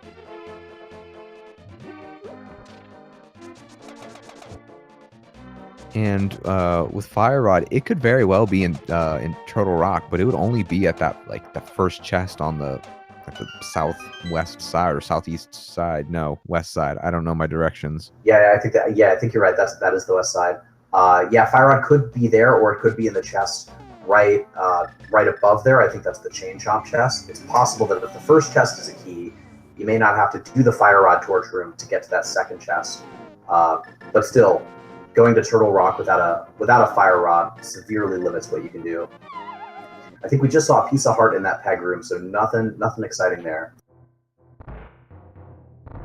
Yeah, I'm still gonna stick with my blind pedestal pull. Prediction. That's the correct word.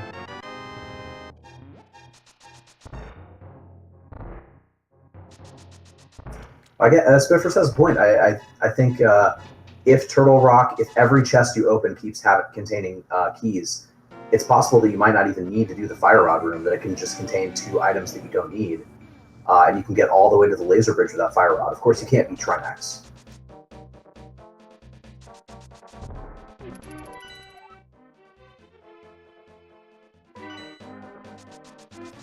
Akash using the powder to get a fairy at a critical moment in Mire. That's a good play. Ooh, and it looks like we won't have Thieves Town on Carnath's side. It looks like we'll have a bumper cave check, but be much help.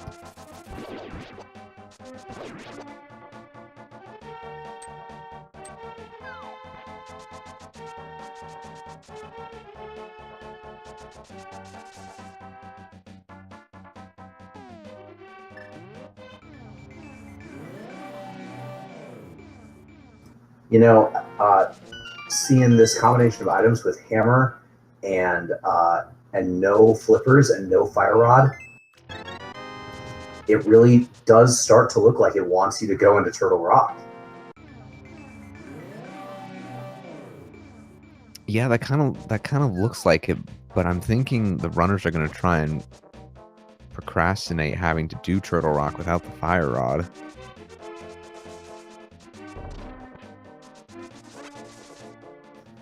Yeah, I agree. I mean, as a runner, you know, you always want to avoid double dips. Sometimes that desire leads you to, you know, ignore what the randomizer is trying to tell you until there's no other option.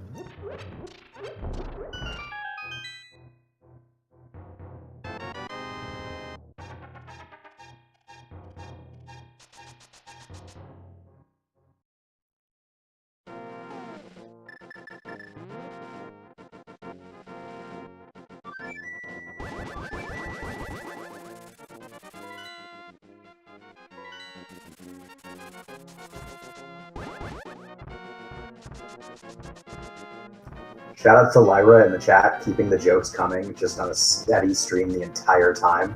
That's it's been about an hour of just like a solid joke about every 90 seconds. Seriously, quality work being put in here. It does not go unnoticed.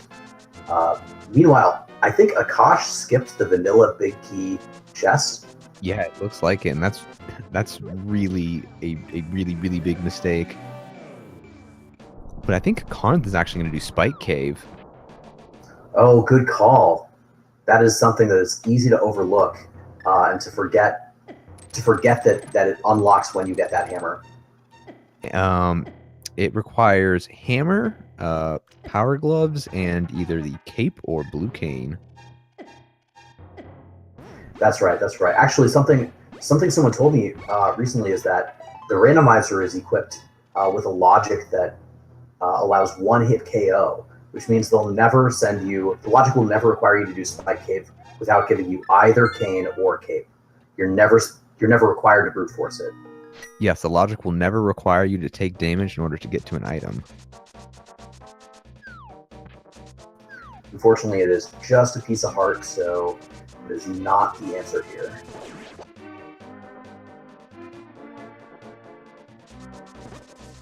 So at this point, either Turtle Rock or Pedestal has got to be on the runner's minds, and it looks like they're not wanting to do either.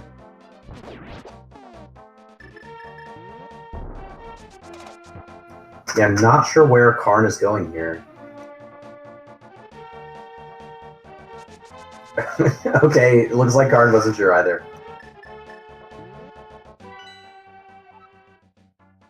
Akash making very short work of Vitreous there. Good fight. Unfortunately, they'll be leaving without that one crucial item. Unless they actually go back and get it. It's possible. We've seen people do it, right? To say, I'm going to have to fight the boss anyway. I'm going to go do that. And then if the boss has the last item I need, I can leave. And if not, then I haven't lost a huge amount of time by doing a very short intro section again. And it looks like they are hopefully going to go back and get that hammer. You know, Gabe, I've been resisting your pedestal seed hypothesis as you know, resisting it as much as I can, but I'm beginning to think that you were right all along. This does look like it looks like from the amount of items we still need, the odds that one of them is on pedestal is pretty high. Yeah, it looks like Carnath is actually favoring to do Turtle Rock over Pedestal.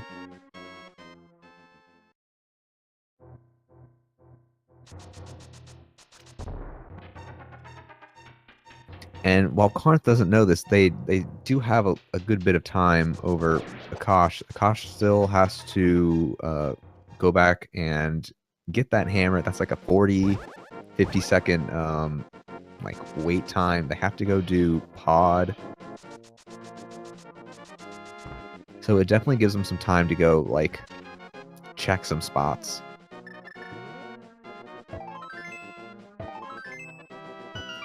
And it looks like we're going to get a look into Turtle Rock here. That is going to be that's going to be our first look. And then Akash has just done the cutscene and is going to drop down and find that hammer.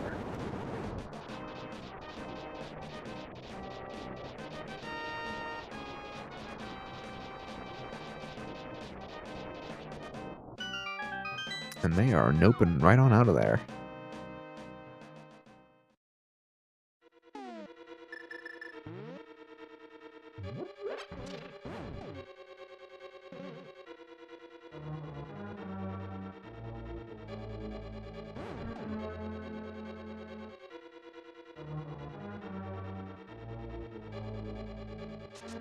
I think Akash is opting to finish off King Helmsor now.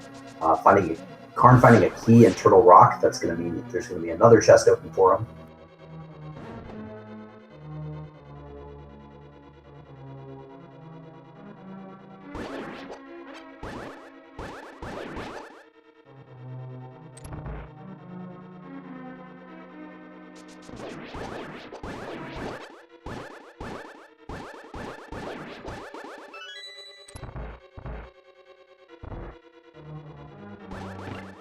And here's the infamous Chain Chomp room. No trouble at all for Carnathfd. Nothing given any trouble at all. Not a single hit. Well done. Going in there with sword beams. That is a good idea. Yeah.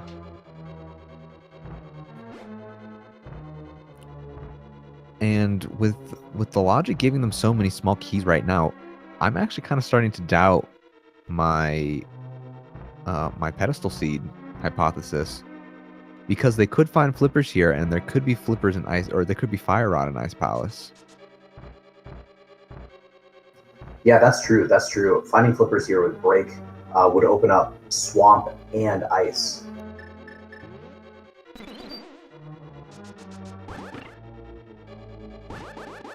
I'm not sure if we know if we've seen all 4 items out of Thieves Town, but it's also possible that something useful is there too. Yeah, I'm not quite sure on the Thieves Town. But we have a vanilla big key.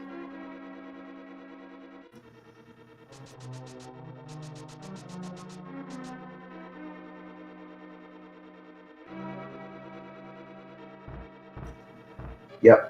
Yeah, it looked. Chat was pointing out that it looked like that was the only spot the big key could be. In reality, the big key could have been in that earlier fire rod room. Luckily, it wasn't. So we can keep going in Turtle Rock right now.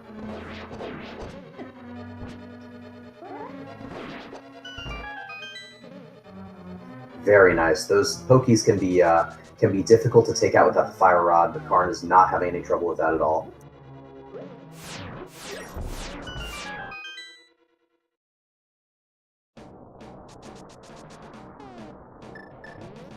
And we're going to get a Mimic Cave check.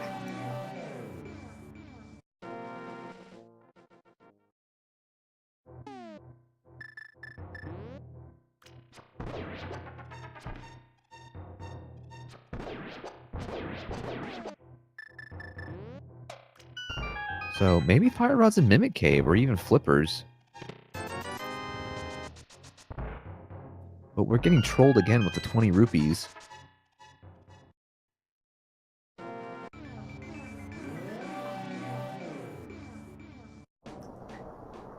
Something I learned just last night is that if you leave out of the emergency exit in... wow, those flippers! That is a big find right there. That is important. So that opens up Ice Palace.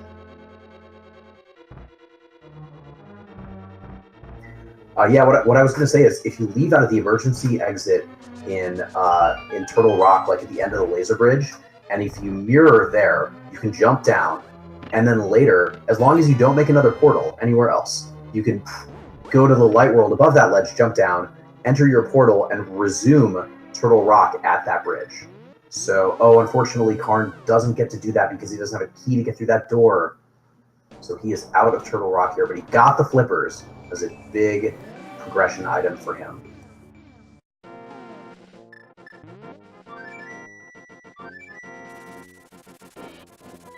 And Akash is here at Ice Palace with the fake flippers. He's going to use bombos to get through this first room, and we'll see what he finds. That could actually save them some time.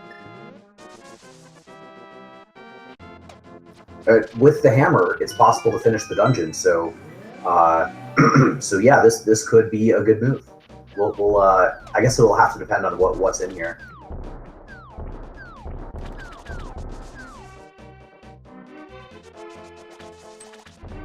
And Karn's going down to Swamp, so I think on one stream or another, we're going to see the fire rod here before too much longer. Yeah, I'm really hoping fire rod comes soon.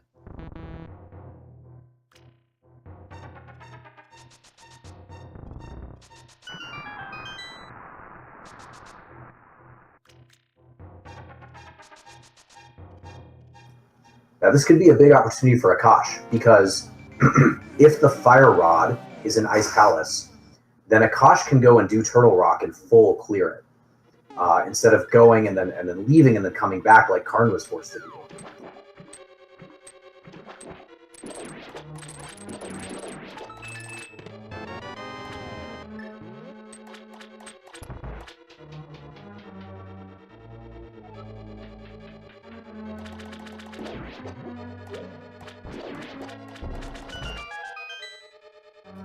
Nice double big Stalfos kill. Good from Akash. Here's our fire shield.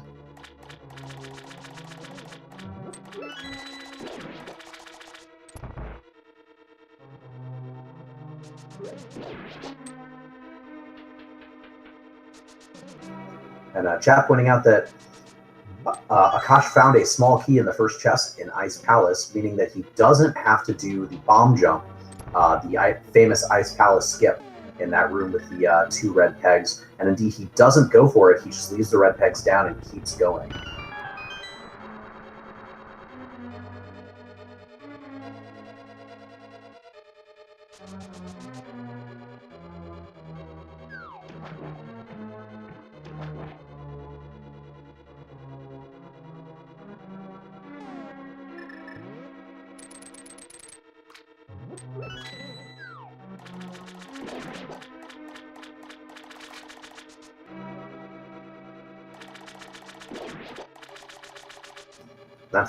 That's a disappointing item to find an Ice Palace, just those 20 rupees. Yeah, this dude really, really likes to give out those 20 rupees. And a piece of heart for Karn. I think that's 2 items down for Swamp and 1 for Ice Palace. I believe you're correct. I do find it interesting, though. Both runners are equal on crystal and pendant counts, but they opted to go to different dungeons.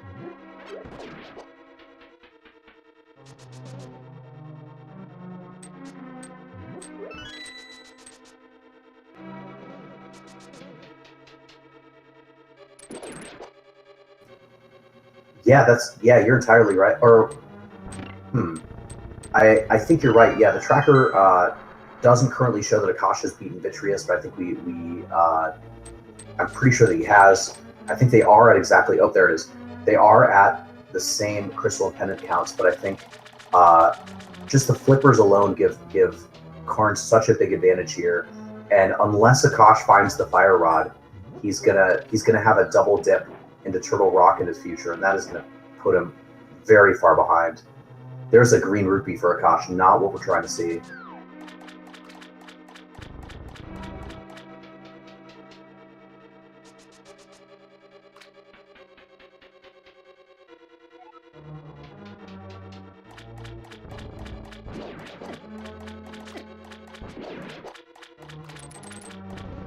And it looks like we'll have 2 more chest checks on Karn's side, so hopefully these are something good. Oof, that is Akash's 3rd item. It is a bomb capacity. That means there is no Fire Rod in Ice Palace. So I think he'll probably still do Cold Stare, but it is a little bittersweet at this point. So it looks like Fire Rod might be a pedestal. Oh man, I think you're entitled to say "I told you so" if you want to at this point. I mean, I don't want to say I told you so because I kind of doubted myself, but I don't know at this point.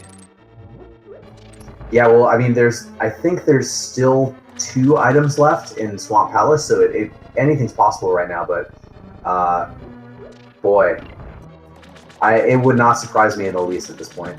I do find it interesting though that Carnath actually skipped the big chest. Well, actually, have they found the big key?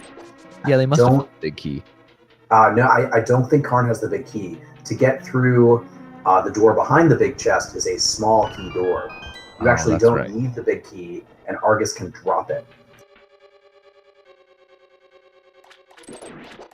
Looks like Akash is beginning his Cold Stare fight. Fortunately, they have that half magic, and they only need 1 Bombos use. I was going to say swing, but they're not really swinging Bombos. Oh, the blue cane is what the rest of the magic's for. That's good. Someone asked if Ice Rod can hurt Cold Stare, and I still don't know the answer.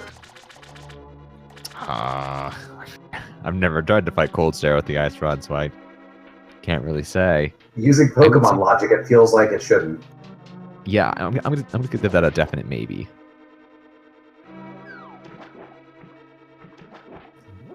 Tempered Sword is really helping Akash out here. He did not need the blue cane at all. Karn picked up the big key, so I think that means Argus has the last item, whatever it is. Or the last item, and maybe it could be in the chest. Yeah, meanwhile, Cold Stare dropped the compass.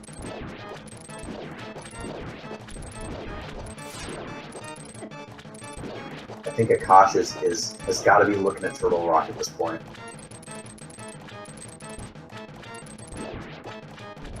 Yeah, I think they're going to look at Turtle Rock, and part of me just really hopes that they'll go back to Thieves Town.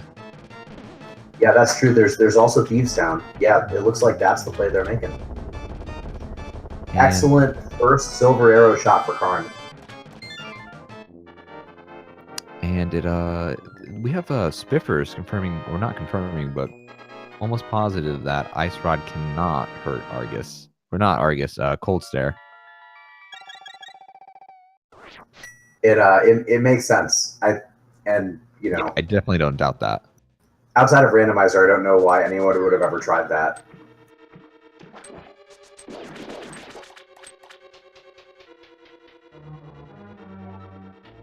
And Akash is going for the Hammer Cave, and they're going to be slightly, maybe even severely disappointed.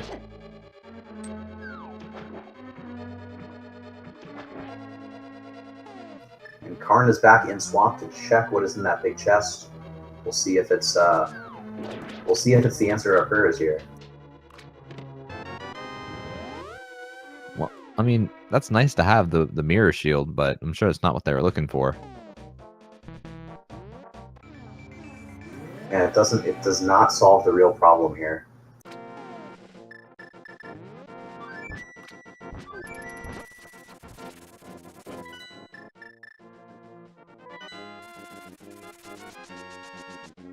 And it looks like they're headed to Ice Palace, so they are absolutely procrastinating that fire, or that, not the fire rod, but that pedestal. Do you think that if they had the book, they would have at least gone and checked at this point? Oh, I think they would have definitely checked. However, bringing up the book, where is the book? Yeah, it's a good question. I bet it's somewhere in the basement of Ganon's Tower. Although it could be on the pedestal, and then Fire Rod could be in one of the tablets. Well, that is true. Well, is book actually allowed to be on the pedestal? I mean, I don't see why it wouldn't actually, but it just seems kind of weird. Yeah, it's a paradox, but I mean, it would be an uncheckable pedestal, but not an unpullable one. That is true. Now we've got Karn in Ice Palace. Got everything needed to full clear it at this point.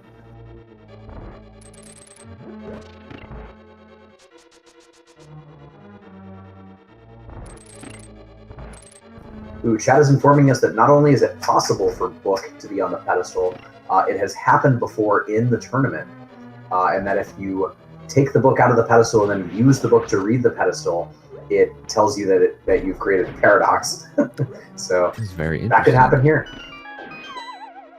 Today I learned.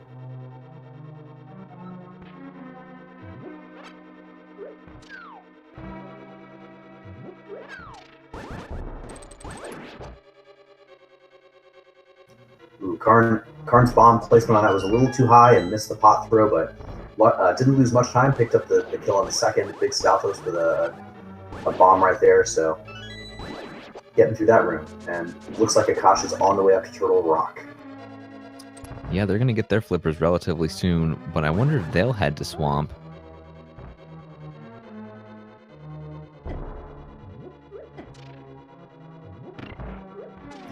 Yeah, now the runners don't know this yet, but I think we do. I think we know that Fire Rod has to be one of the remaining items in Thieves Town or on the pedestal.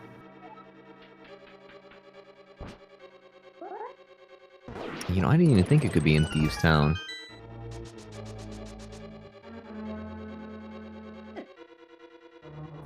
Oh, Thieves Town is clear. We saw all 4 items. We'll scratch that then.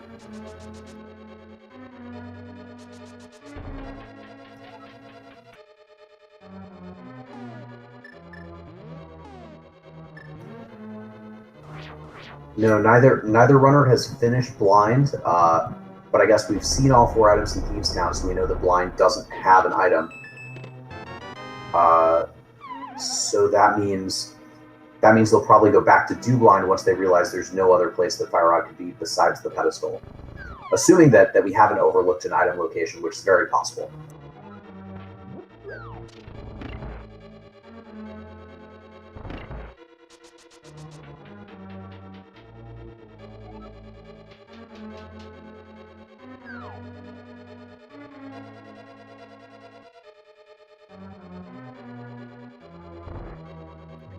I like that Akash used the boots to bonk that that cane block. I think that's such a cool strategy. Yeah, that was great. We saw a really good chain chomp clear from both of these runners here, and I guess they'll each get another opportunity to show us their chain chomp strats. Unfortunately for them, and fortunately for us, I guess. This seems like a good opportunity to remind everybody to follow the runners.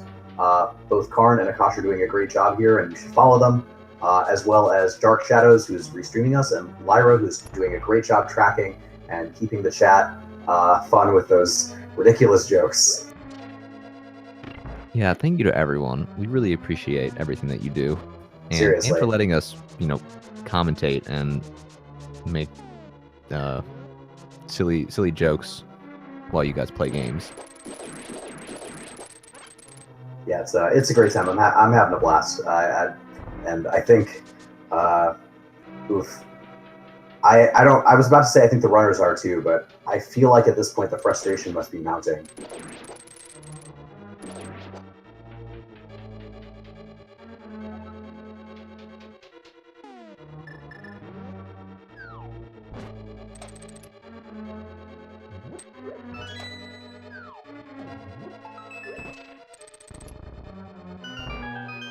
Yep, that last pokey is the last part of that pokey gets a little faster and is difficult to chase down. Akash nails it. Good job. Karn is checking the vanilla big key location in Ice Palace over here. Akash is on his way to Mimic Cave.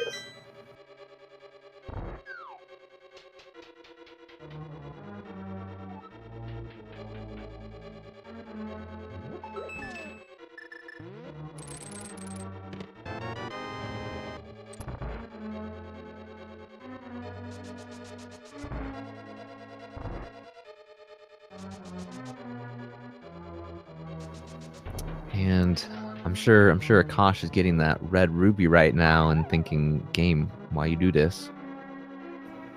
Yeah, it's I mean, if chat, if you guys can think of any item location that we're forgetting, but I can't think of any overworld or dungeon location that these guys haven't checked besides the pedestal, where we could be looking for the next progression item.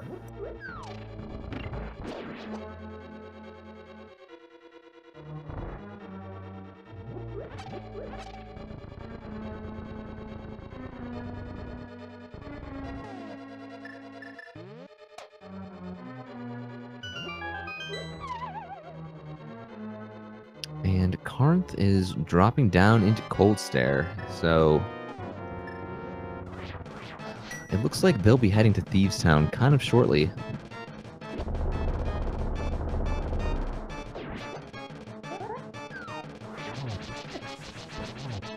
Yep, and that's as far as Akash can go in Turtle Rock there. So, but now that Flipper's in hand, pretty sure they'll be off to Swamp. Yeah, I mean, as soon as Akash got those flippers, they were probably thinking, oh, Swamp is the next play, and it looks like that's actually where they're headed. So I honestly don't blame them for not wanting to do the pedestal.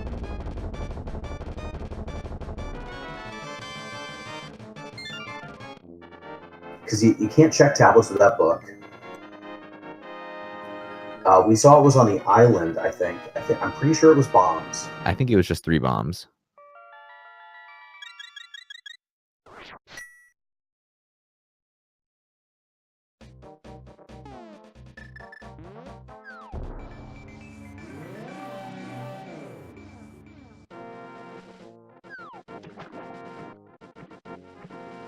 Yep, Karn is going to confirm that. Oh, it's 10 arrows.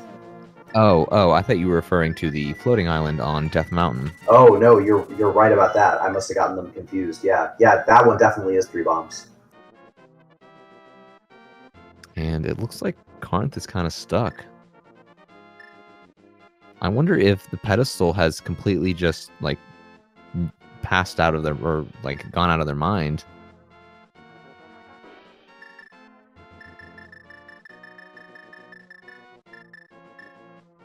Yep, Karn is doing that flute dance that I think we all recognize as the the "What did I miss?" moment there.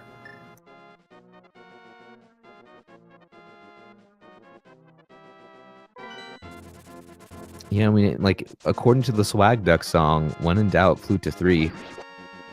Yeah, that that beautiful Swag Duck song. Well, it looks like he's going into Dark World here, so it might be that Thieves Town clear that we were hoping for.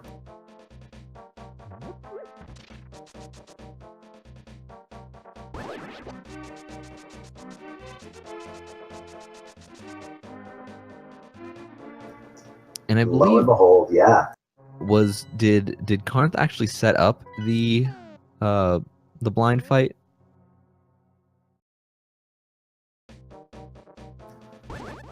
I don't think so. Yeah, just left with the maiden, if I'm not mistaken. But it looks like they're... I wonder where they're going.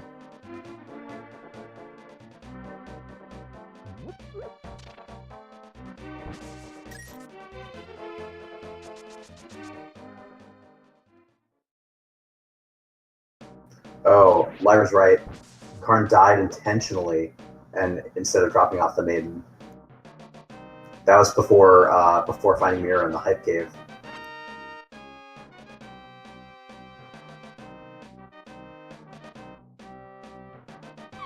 And we got a lumberjack check very early on. I believe that was 300 rupees. It indeed was 300 rupees. Perhaps Carnath thinks that they missed an item in Skull Woods? Because I know this chest is a small key. It's always a small key. That's right, it can't be anything else because otherwise there'd be a potential to soft lock yourself in this room. Ooh, Chad is asking for a recap. Do you wanna do you wanna take a swing at that one? Oh geez, okay. So we started off with a sequence broken sword. We had Akash actually skip Aghanim 1 entirely due to a walk on water glitch. We had flippers in Turtle Rock. We had Cane, Mirror, and a bottle in Hype Cave. Yep, two very early myths, easily accessible. One in the Zelda cell chest, and one in Sahasrah's garage, which is also where the Moon Pearl was. Even though they got that Dark World access very early, accessing Pod was an issue and required either beating Aghanim or doing a fake Flippers glitch, or a walk on water glitch, I should say. And then now we're at a point where we need to find the Fire Rod in order to do Skull Woods and beat Trinex. And we are of the opinion that it's on the pedestal. We can't think of anywhere else where it would be. And that's where Karn is at right now. Every moment Karn takes to try to figure out what to do gives Akash more of an opportunity to catch up, which is what he's doing with no undue delay here, going into Argus to clear out Swamp and even the score.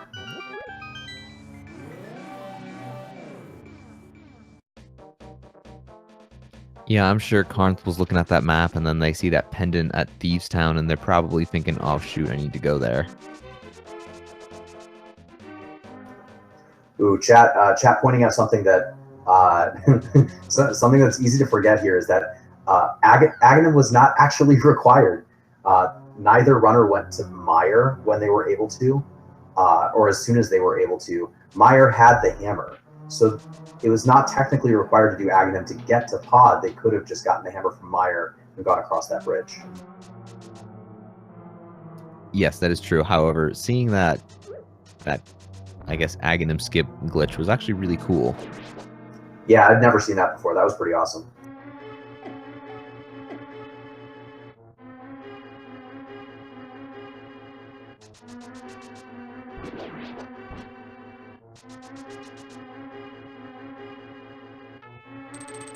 And again, if chat, if we're missing something on the recap, please feel free to call us out. There's a very large chance that we've missed something.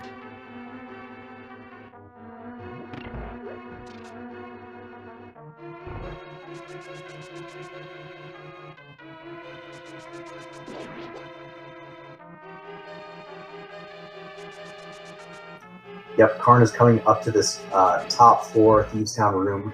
It is already clear, but he's coming up to it anyway.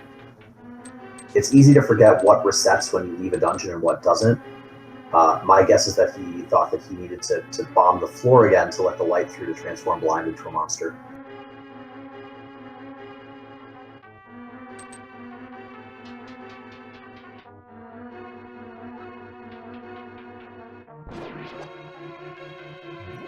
And now Akash is back here in Swamp to do the left side.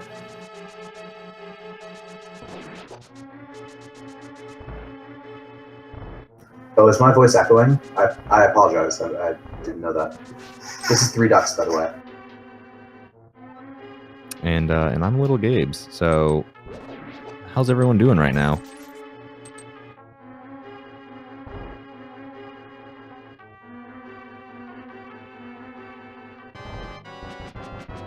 Here comes, well, not quite the moment of truth, but it looks like Carnathfd is really not happy with Blind.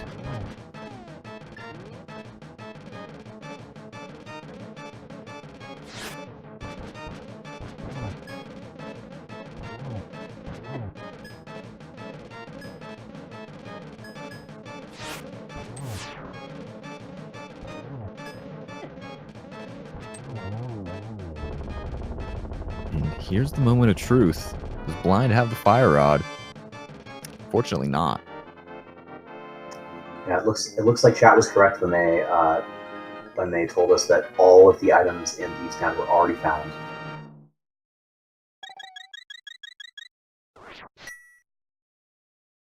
But now Karn has everything needed to go and do a pedestal check.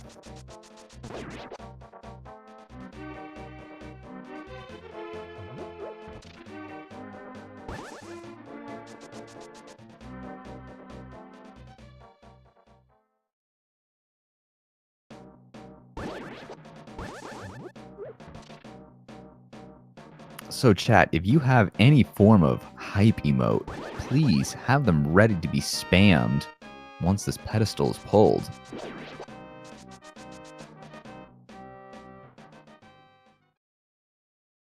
For those of you saying book a pedestal, that's not very nice. Well, I mean, it's not that mean, but it's still like another step they have to go through. It would be, it would open up to the possibility of two different items, because there's two tablets that the book would unlock, but yeah, I don't think it could be anything but Fire Rod or book at this point. And if it's Fire Rod, they can go straight back in that portal, and well, not that portal.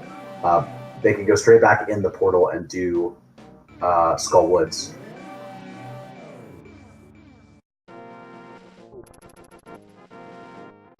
Ooh, I don't know if they'll actually be able to get back to that portal.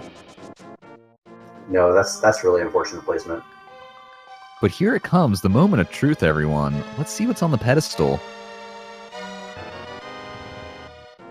And it is the fire rod. So Never should have doubted you. You called it from the very beginning, from like 20 minutes in. It's very exciting. So I guess that doesn't quite put Karn that far ahead, but it's still one more item that they have over Akash.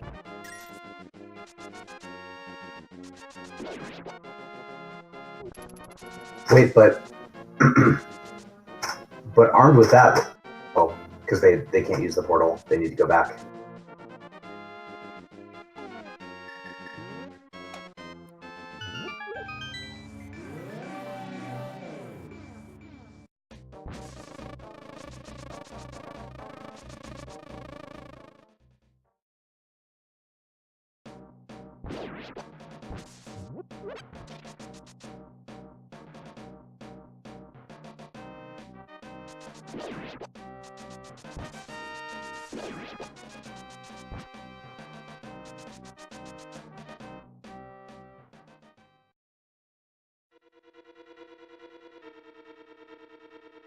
And with Carnathfd having that fire rod equipped, they are going to just quickly run through Skull Woods.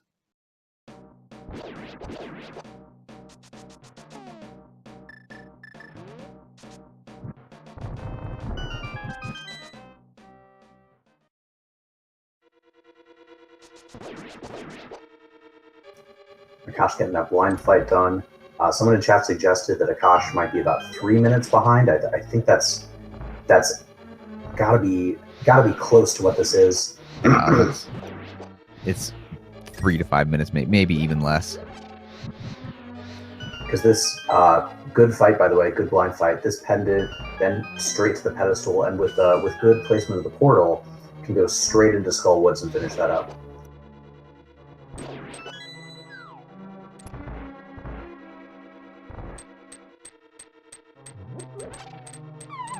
And here comes Carnth fighting Mothula.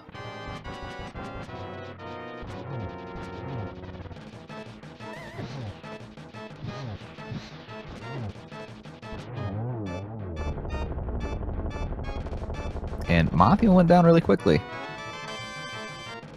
Yeah, great fight. Well done, Karn.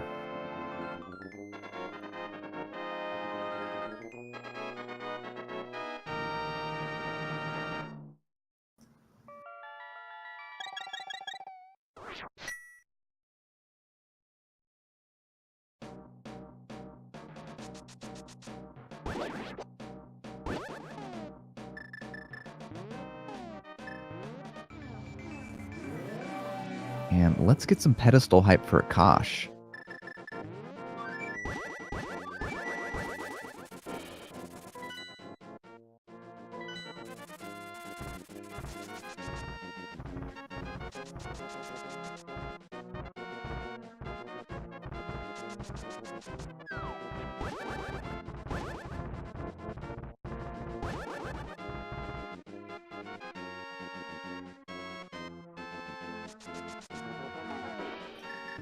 And Karn is now in, well, definitely in go mode, and is now on the way to fight Trinex, get that last crystal, get in there.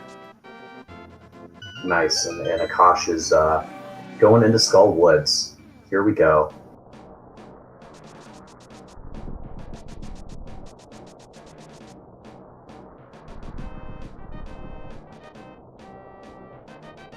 I'm sure both runners are excited to finally be in go mode. Yeah, that's for sure. I think this has been a long seed, and I wouldn't be surprised if they're a little on tilt right now. I certainly would be after a seed of this length. I'm really glad neither runner got frustrated to the point where they just said, "No, I'm done."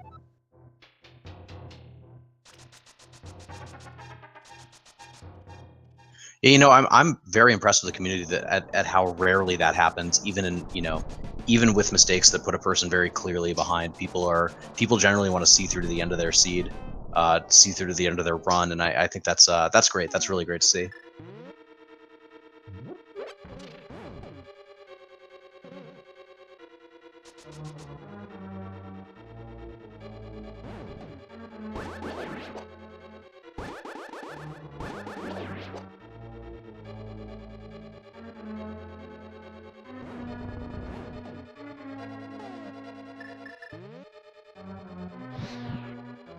Ooh, and with Carnth having the fire rod, we'll get to see what those two chests are in this roller room up above. But it looks like Carnth actually missed one of the torches.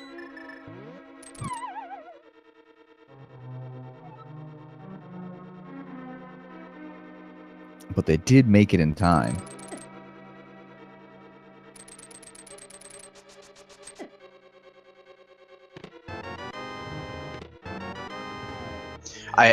I was gonna say I didn't know how I felt about this decision to do this room, but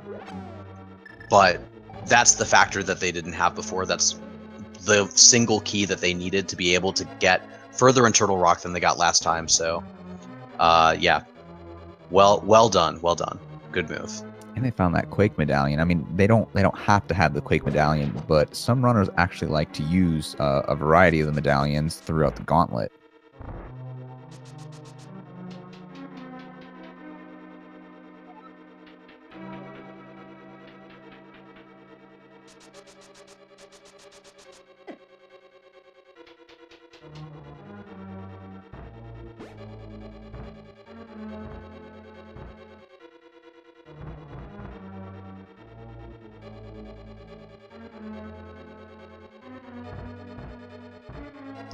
And for everything that's happened so far, you know, it's definitely conceivable that this could come down to execution in scaling Ganon's tower. That if they choose different routes to check through the basement, that Akash could close this, and then we would have you know, we would have something neck and neck on the ascent. Definitely possible at this point. Or even if Karth has trouble at Trinex, that could set them back. Yeah, Trinex is not easy. We are still in the blue mail for both runners. Tempered Sword does make it a little easier, but you know, there's still a lot that could happen.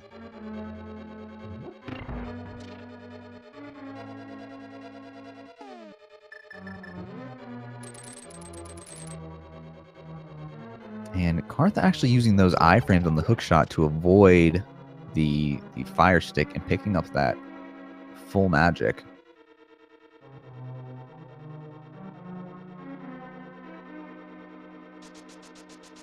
That's good to do, although I'm not sure that Karth needed that magic. Well, I guess to do this laser bridge, that would make sense. Well, although with the mirror shield, you know, there's no real need for it. You can see how easily those beams can be blocked. Yeah, and with the both map and compass being on laser bridge, there should be one item left, and I guess it's the game's last way of saying, "Ha, here's 20 more rupees." Akash correctly remembering to go into this room to find that small key that he needs. And picking up their Quake medallion. Meanwhile, Karth is pretty much at Trinex.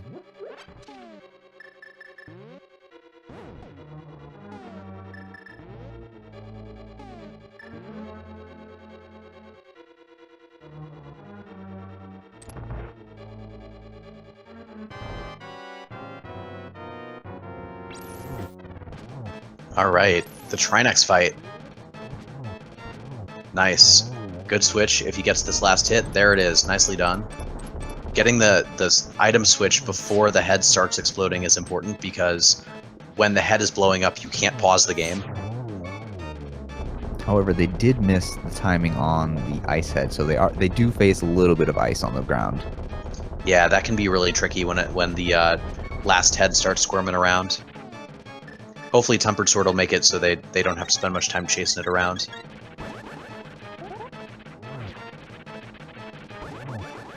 And I believe with Trinex, for the first like a second or two, Trinex's head is actually a weak spot. Yep, if you time it just right, you can get a good swing in there too. Nice, getting the item that's arrow capacity boost and that last crystal at long last. So 3 Ducks, do you know what time it is? I think it's time for Ganon's Tower. Time to type numbers in the chat with your guess between 1 and 22 for where you think the big key is gonna be. Where do you think it'll be, 3 Ducks? I generally guess 7. 7. I like to guess chest number 2 on the right side. Meanwhile, we have Dark Shadow going straight away for the Tile Room Troll. After this seed, that would just be so cruel, but I guess it would be consistent. Now, we do accept numbers, and we also accept certain names, like the Randomizer Room, Bob's Chest, the Torch, Tile Room. So, please, cast your vote. We're about to see chest number 1 over here. Got a small key and an arrow ammo upgrade. So there goes my dream. Getting out of the right side, going down to the left. I think this is the most common route that people normally run to get those 2 quick chests and then zip over to the other side. Yeah, I would say that's pretty standard for version 26 of this logic. Ooh, Akash taking a death on the laser bridge. Oh, not a death. Got a fairy.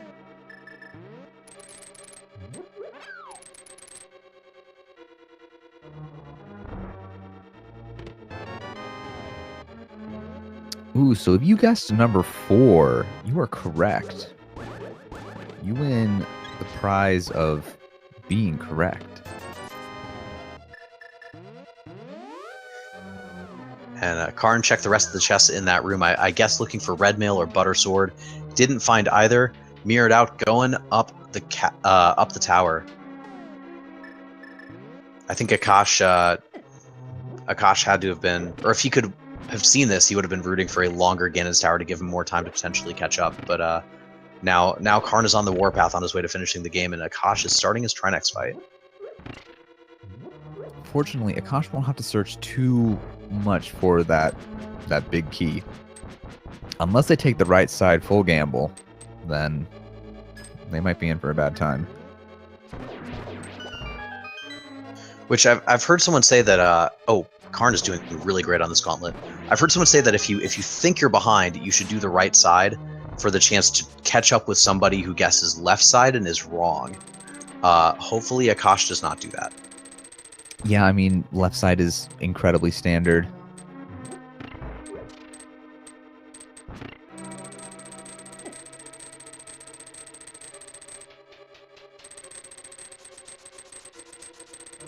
Meanwhile, Akash takes down Trinex, and they're off to Ganon's Tower. I love this strat from Karn right here, where he jumps off the bridge and then uses the invincibility frames to dash through all these those cannons. Now he's in the proper gauntlet here. Yeah, I actually see a lot of runners doing that.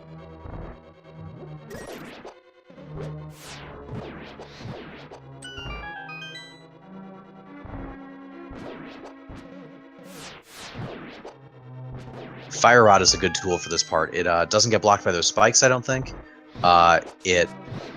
It flies very quickly across the screen. It's a one-hit kill for each of these enemies. The only drawback is the magic use and also how long it takes for the death animation. But yeah, it's... Sorry, go ahead. I was going to say, that's true. Now, interesting, Carth chose to powder that Super Bunny, and by powdering that Super Bunny, that actually changes up the positioning, or I guess the sequencing of Lamolas too.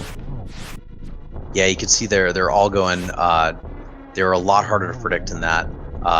Got 2 of them in the second cycle, that's good. Looks like Akash is going straight up left side. That is gonna help him recover a little bit of time there.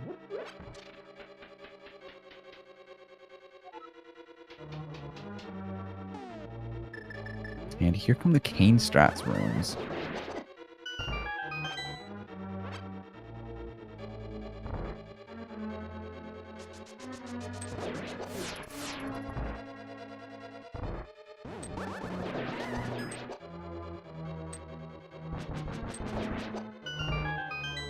And Akash gets their big key and heads straight up.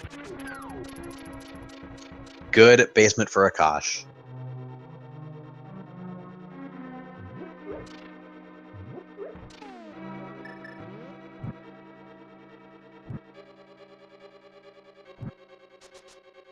Mini or Catfish, I am Little Gabe's. I am approximately 3 ducks. It's actually supposed to just be 3 ducks, but somebody else took that Twitch name. So there's no mystery. It is actually only 3 ducks. But thank you for playing along anyway.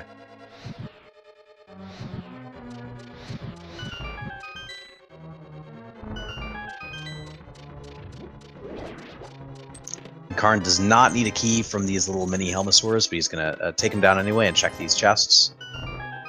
My guess is Karnth is hoping for red mail or butter sword.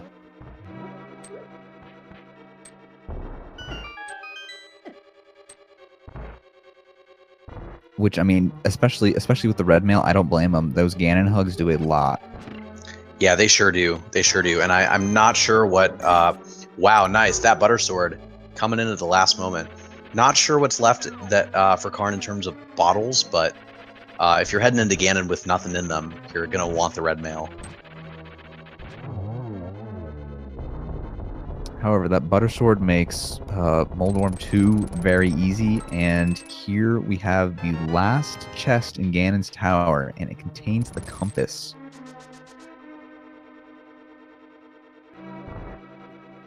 Good thing you opened it. If you don't open that chest, it's known as the validation chest. The meme is that your run is invalid and you have to start over, or it doesn't count or something. Entirely a joke. Opening that chest is actually a time loss, but people do it anyway just for the fun. There have been cases where that chest has contained something big, like butter sword or silver arrows. Chat is asking, who is in the lead? Carnath is in the lead right now, fighting Aghanim 2. That is the last thing to happen before you can go fight Ganon. Now completing that fight, that was very good. I think I saw 2 triples there. Yeah, they had a Akash very is, excellent fight. Yeah, that was really good. Akash is on the way up the tower. I would say about 2-3 minutes behind. Yeah, I would say around there. Still possible for Karn's Ganon fight to go awry and for Akash to catch up.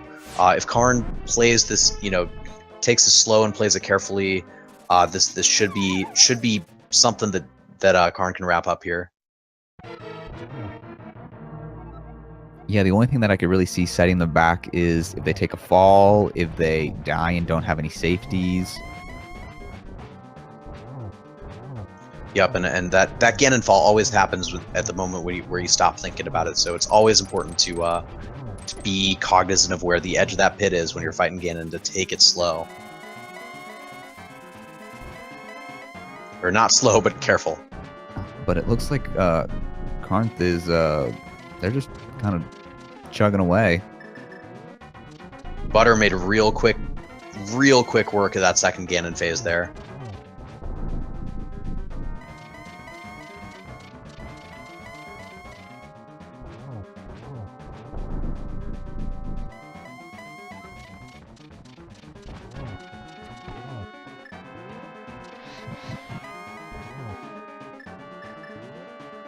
Carnath gets the torch glitch, and let's see if they can... Oh. Going for 2 doubles, but missing. Even without the doubles, that was very quick. Nicely done, Karn. Karn done with an SRL time of 2:27:53. And the positioning in that fight, Lyra's correct, it was great. A hit before the torch, a hit right after the torch, a hit on the cycle that started there, and didn't have to light the torch again. Really fantastic.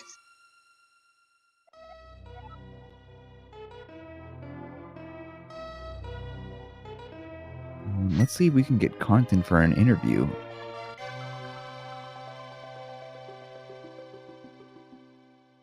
And Akash is done with Moldorm 2, on the way up to Aga. Should be done here pretty quickly too.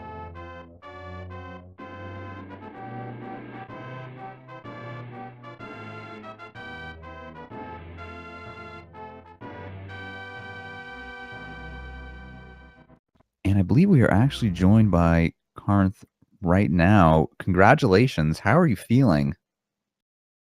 I honestly have no idea how I won that. I figured I must have been so far behind, almost 2.5 hours. That was nuts.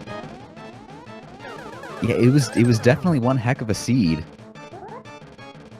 And I mean, I thought I checked every chest, and well, I'm sure you guys saw when it literally dawned on me, the pedestal. And I even called for the pedestal seed at the beginning.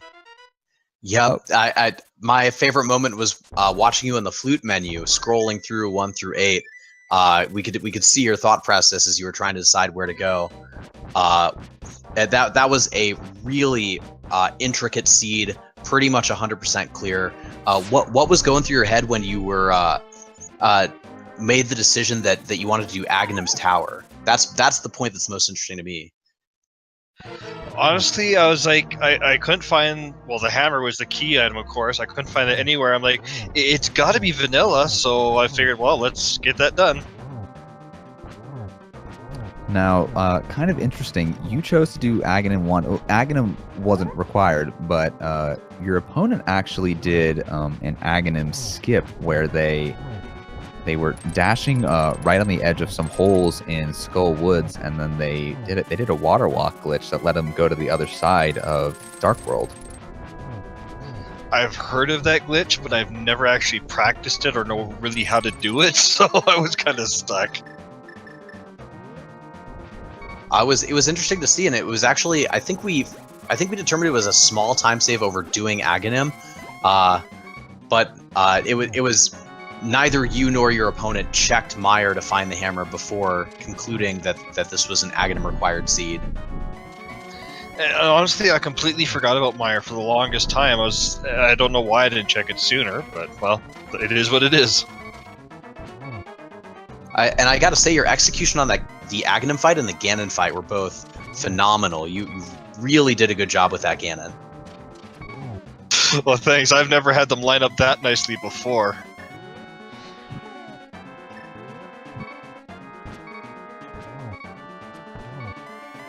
Were there any moments in this where you felt yourself like, you know, starting to get frustrated or going on tilt a little bit? There was definitely multiple moments of that. I can't think of any specific occasions, but I was convinced I was going to end up forfeiting because I was getting smoked. Well, we're glad you didn't. It looks like Akash here is finished with SRL time of 2:31:22.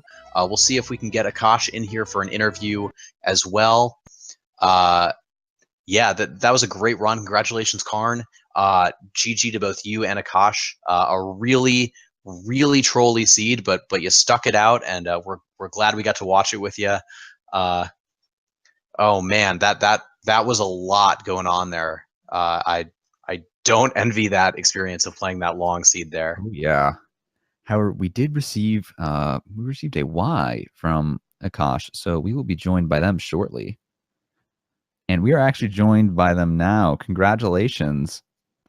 GG. How are you feeling? Horrible. I don't think I've played that badly since like the first 1 or 2 weeks I started randos. Now, what frustrated you the most? Was it Fire Rod being on pedestal and pedestal being a blind pull? No, it was so I messed up in Hera and Thieves Town. Both of those had actually sorry, no. It was I died in Thieves Town a bunch and I left and I was like thinking that there needed to not be a sword in there, right? And when I got to Royal Tomb, I was like, all right, I have a chance. Like, I probably didn't lose a bunch of time if, like, this is the first sword. And then I fake flippered Hobo, and I was like, oh, no, there's a sword there, too. If he just fake flippered and I didn't, then, like, he's way ahead of me. And then I went to Thieves Town, and there's another sword there, and I was like, oh, no, that's even worse. But yeah. Now, your Aghanim skip glitch, have you practiced that much outside? Or I guess much practice it at all? Well, so that was I saw someone doing that in a race once. I think it was a tournament race actually. But they did it in Ice Rod Cave. And I was watching it and I was like, oh, they just like did it first try. It looks really easy. Let me see if I can just like apply this somewhere where it'll like gain me a lot of time. And I started learning it and I realized that if you do it in caves, it's just like super easy. You don't even have to try. But if you do it in the overworld, it's way hard. But once I started trying it, I decided I needed to learn it because I didn't want to just quit.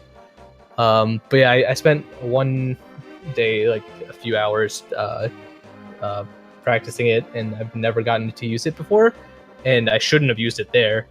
But I was just really flustered because I like forgot Eastern really early for some reason. Like, who does that? It was an interesting trick, man. It was the first time either me or Gabe had seen it, and you know, we relied on chat to tell us what was going on. And I think it actually did save you time over doing Aghanim, if Aghanim had been required. Yeah, but it wasn't. So, and I gained nothing from it, right? Like, I guess I got powder early, which helped me when I went back into Thieves Town, but that's about it. It turned out that the two of you were in pod at pretty much the same time. Karn via defeating Aghanim and Akashi via the walk and water glitch. Oh, really? Aghanim wasn't required, right? No, it was not.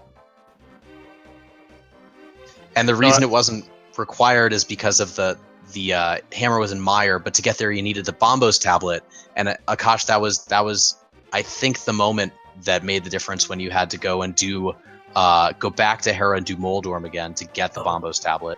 That was the worst too, because I went back into Hera and then left before getting to Moldorm.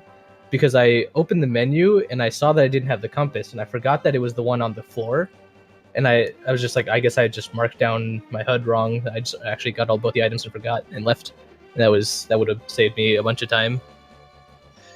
Yeah, we were we were hoping that it wasn't a situation where you had marked too much on the HUD, and then that item would have gotten wiped away into all of the among all of the items everywhere. You wouldn't know where it was. But we're very happy to see you go back into Hera and fight Moldorm. That's the sorry, that was the point where I had resigned myself to blind pulling the pedestal when I went back in there. Yeah, it's